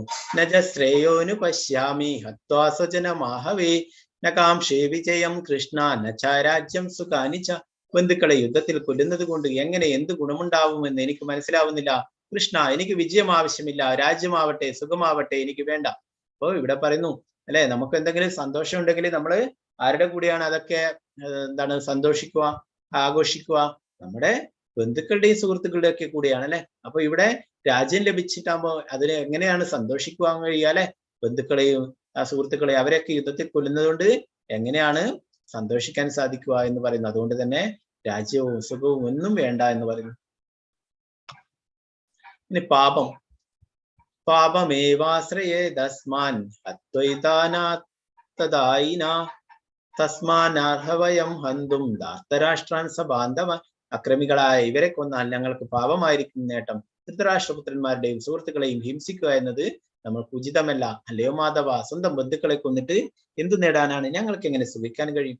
അപ്പൊ പാപമല്ലേ, നമ്മൾ ചെറിയ എന്ത് കാര്യം ചെയ്താലും ഇവിടെ കാണാം പിക്ചറിൽ പോക്കറ്റ് അടിക്കുന്ന അല്ലെ, ചെറിയ കാര്യങ്ങൾ അതെടുത്താൽ വരെ പാവമുണ്ട്. അപ്പൊ ഇത്രയും ഗുരുജനങ്ങളെയും മറ്റുള്ളവരെയൊക്കെ കൊന്നു കഴിഞ്ഞാലേ അത്രയും പാവം ഉണ്ടാവും അല്ലെ. അപ്പൊ അതുകൊണ്ട് തന്നെ സ്വന്തം ബന്ധുക്കളെയും ഗുരുജനങ്ങളെയും അവരെയൊക്കെ കൊന്നിട്ട് എങ്ങനെ സുഖിക്കാൻ കഴിയുമെന്ന് പറയുന്നു. അപ്പൊ നമ്മുടെ ശാസ്ത്രങ്ങളിൽ എന്നാലേ എന്താണ് വൈദിക പ്രമാണങ്ങൾ അനുസരിച്ച് 6 കൂട്ടരാണ്, അക്രമികളായിട്ട് 6 കൂട്ടരുണ്ട് എന്ന് പറയുന്നു. അവരെ വധിക്കുന്നത് കൊണ്ട് പാപമില്ല എന്ന് പറയുന്നു. അത്തരം അക്രമികളെ ഉടനെ വധിക്കണം, അതുകൊണ്ട് പാപമില്ല എന്ന് ശാസ്ത്രങ്ങളിൽ പറഞ്ഞിരിക്കുന്നു. ആരൊക്കെയാണ് അവരെന്ന് നോക്കാം.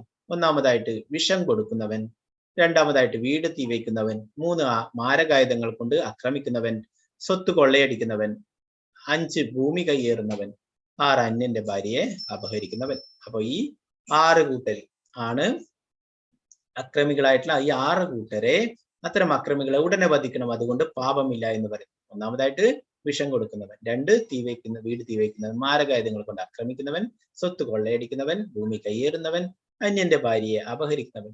അപ്പൊ ഈ 6 പാപങ്ങളും കൗരവര് ചെയ്തിട്ടുണ്ട്. വിഷം കൊടുത്തിട്ടുണ്ട് ഭീമന് അല്ലെ, വീട് അരക്കിലം തീ വെച്ചിട്ടുണ്ട്, വീട് തീ വെച്ചിട്ടുണ്ട്, മാരകായുധങ്ങൾ കൊണ്ട് ആക്രമിച്ചിട്ടുണ്ടായിരുന്നു, സ്വത്ത് കൊള്ളയടിച്ചിരുന്നു, കള്ളച്ചൂത് കളിച്ചിട്ട് അവരുടെ സ്വത്തൊക്കെ കൊള്ളയടിച്ചു അല്ലെ, ഭൂമി അവർക്ക് ആവശ്യപ്പെട്ടിട്ടുള്ള ആ ഭൂമി കയ്യേറിയിട്ടുണ്ടായിരുന്നു അല്ലെ, അത് കൈയടക്കി വെച്ചിട്ടുണ്ടായിരുന്നു, ദ്രൗപദിയെ വസ്ത്രാക്ഷേപം ചെയ്ത് അപമാനിച്ചിട്ടുണ്ടായിരുന്നു അല്ലെ. അപ്പൊ ഇങ്ങനെയൊക്കെ ചെയ്തിട്ടുണ്ട്. ഈ 6 പാപങ്ങൾ ചെയ്തിട്ടുണ്ട്, അതുകൊണ്ട് തന്നെ അവരെ വധിക്കുന്നതിൽ പാപമില്ല. ഇനി ഒരു 5 മിനിറ്റ് ഉണ്ടാവുള്ളൂ, എല്ലാവരും ക്ഷമിക്കാം. അധർമാഭിഭവാത് കൃഷ്ണ പ്രതിഷന്തി കുലസ്ത്രീയ സ്ത്രീഷു ദുഷ്ടാസു വാഷ്ണേയ ജായതേ വർണ്ണ സങ്കര. കുടുംബ പാരമ്പര്യത്തെ കുറിച്ച് പറയുന്നു. അല്ലയോ കൃഷ്ണ, കുലത്തിൽ അധർമ്മം മുന്നിട്ട് നിന്നാൽ സ്ത്രീകൾ ദുഷിച്ചു പോകും. അല്ലയോ കൃഷ്ണകുലത്തിൽ പിറന്നവനെ സ്ത്രീത്വം ദൂഷിച്ചാൽ ആർക്കും വേണ്ടാത്ത കുട്ടികൾ ജനിക്കുന്നു. അപ്പൊ കുടുംബ പാരമ്പര്യം അല്ലെ, അത് ഞാൻ നേരത്തെ പറഞ്ഞു, ഭർത്താക്കന്മാരെ അവരൊക്കെ പുരുഷന്മാർ യുദ്ധത്തിൽ വധിക്കപ്പെടുകയാണെങ്കിൽ സ്ത്രീകളൊക്കെ വിധവകളായി തീരും അല്ലെ, അനാഥരായി തീരും, കുട്ടികൾ അനാഥരായി തീരും അല്ലെ. അങ്ങനെ ആവുമ്പോൾ കുടുംബ പാരമ്പര്യം ഇല്ലാതായി തീരും. തീരുമാനം എടുക്കാനാവാത്ത അവസ്ഥയെ കുറിച്ചിട്ട് 2ാമത്തെ അധ്യായത്തിലാണ് പറയുന്നത്. നമുക്ക് എന്നാൽ ഇത് ഇവിടെ ചർച്ച ചെയ്യാം. ഈ 5 കാര്യങ്ങൾ ഇവിടെ നമ്മൾ വിഷാദത്തിനുള്ള 5 കാര്യങ്ങൾ പറഞ്ഞതുകൊണ്ട് ആ ശ്ലോകം കൂടി ഇതിൽ ചേർക്കുന്നു. കദരന്നോ ഗരിയോ യത്വാജേമായതിവാനോ ജയേയോ യാനേവ ഹത്വാന ജിജീവിഷാമ സ്ഥേവസ്ഥിതാ പ്രമുഖേദാത്തരാഷ്ട്ര. അവരെ തോൽപ്പിക്കുന്നതോ അവരാൽ തോൽപ്പിക്കപ്പെടുന്നതോ ഏതാണ് നല്ലതെന്ന് നമുക്കറിഞ്ഞുകൂടാ. ധൃതരാഷ്ട്രപുത്രന്മാരെ കൊന്നിട്ട് നാം ജീവിച്ചിട്ട് എന്ത് കാര്യം? എങ്കിലും അവർ ഇപ്പോൾ യുദ്ധത്തിനായി നമ്മുടെ മുമ്പാകെ നിൽക്കുന്നു. അപ്പോൾ ഒരു തീരുമാനം എടുക്കാൻ പറ്റാത്ത ഒരവസ്ഥ, യുദ്ധം ചെയ്യണോ വേണ്ടയോ എന്നല്ലേ. നമ്മുടെ ജീവിതത്തിലും അങ്ങനെയുള്ള അവസ്ഥയൊക്കെ ഉണ്ടാവും അല്ലെ, നമുക്കൊരു യഥാർത്ഥ തീരുമാനം എടുക്കാൻ പറ്റാത്ത അവസ്ഥയൊക്കെ അല്ലെ. അപ്പൊ നമ്മുടെ ആചാര്യന്മാർ പറയുന്നു, നമുക്കും അങ്ങനെ പ്രശ്നങ്ങൾ ഉണ്ടാകുമ്പോൾ അർജുനൻ എന്താ ചെയ്യുന്നത്? അർജുനനെ നമ്മൾ അടുത്ത അധ്യായത്തിൽ കാണും. ഭഗവാന് സറണ്ടർ ആയിട്ട്, ഭഗവാന്റെ ശിഷ്യനായിട്ട് ശ്രേയസ്കരമായിട്ടുള്ള കാര്യങ്ങൾ പറഞ്ഞു തരാനായിട്ട് 7ാമത്തെ ശ്ലോകത്തിൽ 2:7 പറയുന്നു. അപ്പൊ അതുപോലെ തന്നെ നമ്മളും അങ്ങനെയുള്ള ആ ഗുരുവിനെ സ്വീകരിച്ചിട്ട് ആ ഗുരുവിൽ നിന്നും യഥാർത്ഥമായിട്ടുള്ള ആ ജ്ഞാനം നേടണം എന്ന് പറയുന്നു. അപ്പൊ ഇവിടെ ഒരേ സാഹചര്യത്തിലുള്ള വ്യത്യസ്തമായ ആ ഭാവങ്ങൾ, പ്രതികരണങ്ങൾ കാണാം. കുരുക്ഷേത്ര യുദ്ധഭൂമിയിൽ ധൃതരാഷ്ട്ര അല്ലെ, ആ മക്കള് യുദ്ധം ചെയ്യില്ലേ, അവര് വിജയിക്കില്ലേ എന്നുള്ളതൊക്കെ ആകാംക്ഷയും പ്രതീക്ഷയൊക്കെയാണ് അല്ലെ. അർജുനന് വിഷാദമാണ്, ബന്ധുക്കളെയും സുഹൃത്തുക്കളെയും ഗുരുജനങ്ങളെയൊക്കെ കൊന്നിട്ട് രാജ്യം എങ്ങനെ നേടാൻ സാധിക്കും അല്ലെ, ഇവരൊക്കെ കൊല്ലുന്നത് പാപമല്ലേ എന്നൊക്കെയുള്ള ആ വിഷാദങ്ങൾ അല്ലെ. 5 കാരണങ്ങൾ നമ്മളിപ്പം പറഞ്ഞു. അപ്പൊ അങ്ങനെ വിഷാദവാനായിരിക്കുന്നു ദുര്യോധനെ. എന്താണ്, എല്ലാവരോടും പകയും അസൂയയും വെറുപ്പും ഒക്കെയാണ് അല്ലെ, അവരൊക്കെ പാണ്ഡവരെയൊക്കെ ഇല്ലാതാക്കണം എന്നുള്ളത്. അഹോബദ മഹത് പാപം കർത്തും വ്യവസിതാ വയം യത്രാജ്യാസുഖലോഭേന ഹന്തും സ്വജനമുദ്യത. കഷ്ടം, എന്തൊരു മഹാപാപത്തിനാണ് നാം ഒരുങ്ങി പുറപ്പെട്ടത്. രാജ്യം നേടി സുഖിക്കാൻ വേണ്ടി സ്വജനങ്ങളെ കൊല്ലുകയോ. യതി മാമപ്രതീകാരാമശസ്ത്രം ശസ്ത്രപാണയ ധൃതരാഷ്ട്രാരണേ ഹന്യൂസ് തന്മേ ക്ഷേമതരം ഭവേ. ധാർത്തരാഷ്ട്രന്മാരോട് പൊരുതുന്നതിൽ ഭേദം നിരായുധനായി പ്രതിരോധത്തിനൊരുങ്ങാതെ നിൽക്കുന്ന എന്നെ അവർ കൊല്ലട്ടെ എന്ന് വെക്കുകയാണ്. സഞ്ജയ ഉവാച ഏവമുക്താർജുന സംഖ്യേരതോപസ്ഥ ഉപാവിശത് വിസൃജ്യാസശരം ചാപം ശോകസംവിഘ്നമാനസഃ. സഞ്ജയൻ പറഞ്ഞു, അർജുനൻ രണാങ്കണത്തിൽ വെച്ച് ഇത്രയും പറഞ്ഞിട്ട് വില്ലും ശരങ്ങളും താഴെയിട്ട് അത്യന്തം ദുഃഖിതനായി തേരിൽ ഇരിപ്പായി. അപ്പൊ നമ്മള് നേരത്തെ പറഞ്ഞല്ലേ, ഒന്നാമത്തെ ശ്ലോകത്തില് സഞ്ജയനോട് ധൃതരാഷ്ട്ര ചോദിക്കുകയാണല്ലേ. ധൃതരാഷ്ട്ര അന്ധനാണ്, അതുകൊണ്ട് തന്നെ കുരുക്ഷേത്ര യുദ്ധഭൂമിയിൽ നടക്കുന്നതൊന്നും കാണാൻ സാധിക്കില്ല അല്ലെ. എന്നാൽ സഞ്ജയൻ വ്യാസദേവന്റെ ശിഷ്യനാണ്, അതുകൊണ്ട് തന്നെ ആ ധൃതരാഷ്ട്ര കൊട്ടാരത്തിൽ ഇരുന്നു കൊണ്ട് തന്നെ ഈ കുരുക്ഷേത്ര യുദ്ധഭൂമിയിൽ നടക്കുന്നതും എല്ലാം കാണാനും കേൾക്കാനും ഒക്കെ സാധിച്ചു അല്ലെ. നമുക്കിപ്പോ ടെക്നോളജി കൊണ്ട് ഞാനിവിടെ പറയുന്ന കാര്യങ്ങളൊക്കെ കേൾക്കാനും കാണാനൊക്കെ നിങ്ങൾക്ക് സാധിക്കും അല്ലെ. എന്നാൽ അന്ന് അങ്ങനത്തെ ടെക്നോളജി ഒന്നും ഇല്ലാത്ത സമയത്ത് തന്നെ വ്യാസദേവന്റെ അനുഗ്രഹം കൊണ്ട്, വ്യാസദേവൻ എന്ന് പറയുന്നത് ഭഗവാന്റെ തന്നെ അവതാരമാണ്. കൃഷ്ണദ്വൈപായന വ്യാസൻ, അത് സാക്ഷാൽ ഭഗവാന്റെ തന്നെ അവതാരമാണ്. ആ വ്യാസദേവന്റെ അനുഗ്രഹം കൊണ്ട് സഞ്ജയന് കൊട്ടാരത്തിൽ ഇരുത്തുന്നത് തന്നെ കുരുക്ഷേത്ര ഭൂമിയിൽ നടക്കുന്നതിനെ കുറിച്ചൊക്കെ അറിയാമായിരുന്നു. അപ്പൊ സഞ്ജയൻ പറഞ്ഞു, ഇത്രയും കാര്യങ്ങളൊക്കെ പറഞ്ഞിട്ട് ധൃതരാഷ്ട്രരോട് പറയുന്നു, അർജുനൻ രണാങ്കണത്തിൽ വെച്ച് ഇത്രയും പറഞ്ഞിട്ട് വില്ലും ശരങ്ങളും താഴെയിട്ട് അത്യന്തം ദുഃഖിതനായി തേരിൽ ഇരിപ്പായി എന്ന്. അപ്പോ ഇത്രയുമാണ് ഈ അധ്യായത്തിലുള്ളത്. അപ്പോ നമുക്കറിയാം പാണ്ഡവരാണ് കുരുക്ഷേത്ര യുദ്ധത്തിൽ വിജയിച്ചിട്ടുള്ളത് അല്ലെ. അപ്പൊ അതിന് 9 കാരണങ്ങൾ പറയുന്നു. ആ വിജയത്തിനുള്ള 9 കാരണങ്ങളെ കുറിച്ച് പറയുന്നു. അർജുനന്റെ ആ വിജയത്തിനുള്ള കാരണം, പാണ്ഡവരുടെ വിജയത്തിനുള്ള കാരണം ഒന്നാമതായിട്ട് ധർമ്മക്ഷേത്രമാണ് അല്ലെ. നമ്മൾ പറഞ്ഞു അത് ധർമ്മത്തിനാണ് അവിടെ മുൻതൂക്കം അല്ലെ. അതുകൊണ്ട് തന്നെ പാണ്ഡവരുടെ പക്ഷത്തായിരുന്നു ധർമ്മം. ദിവ്യമായിട്ടുള്ള രഥം, പിന്നെ കപിധ്വജ, കൊടിയടയാളം, ഹനുമാൻ കൊടിയടയാളമായിട്ടുള്ള ഹനുമാൻ തന്നെയാണ് അല്ലെ. നമുക്കറിയാം ശ്രീരാമചന്ദ്ര ഭഗവാനായിട്ട് അവതരിച്ചപ്പോൾ ഹനുമാനായിരുന്നു രാവണനെ വധിക്കുന്നതിന് വേണ്ടിയുള്ള എല്ലാ സഹായങ്ങളും ചെയ്തു കൊടുത്തത് അല്ലെ. അപ്പൊ ആ ഹനുമാനാണ് അർജുനന്റെ കൊടിയടയാളം രഥത്തിന്റെ. പിന്നെ ശംഖുനാഥൻ നേരത്തെ പറഞ്ഞല്ലേ, ഭഗവാന്റെ പാഞ്ചജന്യം, അർജുനന്റെ ദേവദത്തം അല്ലെ, അതൊക്കെ വിജയത്തിന് കാരണമായി. ഗാന്ധീവം, അത് വിജയത്തിന് കാരണമായി. തക്ത ജീവിത, എല്ലാം ഉപേക്ഷിച്ച് ആ രാജ്യത്തിന് വേണ്ടി സമർപ്പിച്ചിട്ടുള്ള ജീവിതമായിരുന്നു അവരുടെയൊക്കെ. 2 വശത്തും ഉണ്ടായിരുന്നു അങ്ങനെയുള്ള ആൾക്കാർ. പിന്നെ മോക്ഷത ഏകാദശി വളരെ പ്രധാനപ്പെട്ടതാണ്, ഭഗവാൻ ഏറ്റവും പ്രിയപ്പെട്ടതാണ്.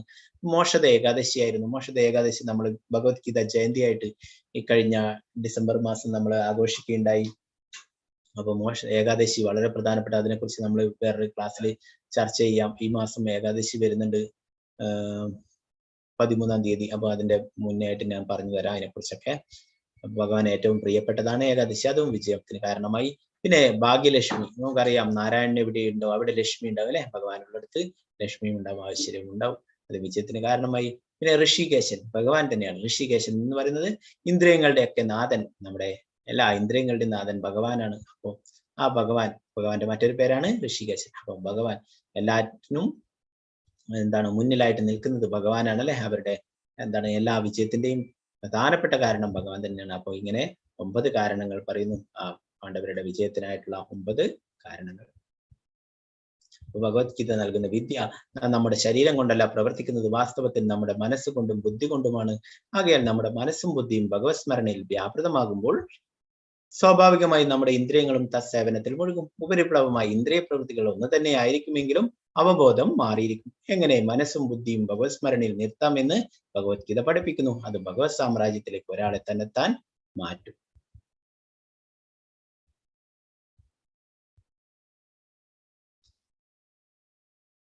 ഇതാണ് ഇന്നലെ പറഞ്ഞിട്ടുണ്ടായിരുന്ന അല്ലെ കോഴ്സ് മെറ്റീരിയൽ. നിങ്ങൾക്ക് വേണ്ടുന്നവർക്ക് വാങ്ങിക്കാം. ഭഗവത്ഗീത യഥാരൂപം, ആത്മഗവേഷണം, പിന്നെ ഉദാത്തം എന്ന് പറഞ്ഞ ചെറിയൊരു പുസ്തകം, പിന്നെ ജപമാല, ജപസഞ്ചി ഉണ്ട്, പിന്നെ രാധാഗോവിന്ദന്റെ ഫോട്ടോ ഒക്കെ ഉണ്ട്. അപ്പൊ നിങ്ങൾക്ക് ഇത് വേണ്ടുന്നവർക്ക് നിങ്ങൾക്ക് ഓർഡർ ചെയ്ത് കഴിഞ്ഞാൽ കൊറിയർ വഴി നിങ്ങൾക്ക് ലഭിക്കും. അതിന്റെ വില എന്ന് പറയുന്നത് 600 ആണ്.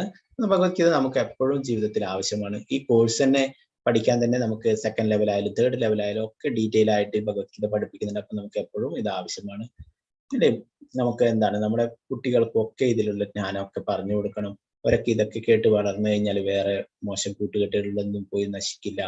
അപ്പോൾ അങ്ങനെയുള്ള ജ്ഞാനം ലഭിക്കാതെ കൊണ്ടാണ് അവർ പലതരത്തിലുള്ള കൂട്ടുകെട്ടുകളിലൊക്കെ പെട്ടിട്ട് എന്താണ് മോശപ്പെട്ട രീതിയിലൊക്കെ ആകുന്നത്. അപ്പോൾ അവർക്കൊക്കെ ഇത് നമ്മൾ വാങ്ങിച്ചു കൊടുക്കുക, അവരെയൊക്കെ കൊണ്ട് വായിപ്പിക്കുക. അപ്പോൾ ഇത്രയുമാണ് ഇന്നത്തെ ക്ലാസ്സിൽ. ഹരേ കൃഷ്ണ കൃഷ്ണ കൃഷ്ണ ഹരേ ഹരേ, ഹരേ രാമ രാമ രാമ ഹരേ ഹരേ. ശ്രീ പ്രഭുപാദ് കി ജയ്.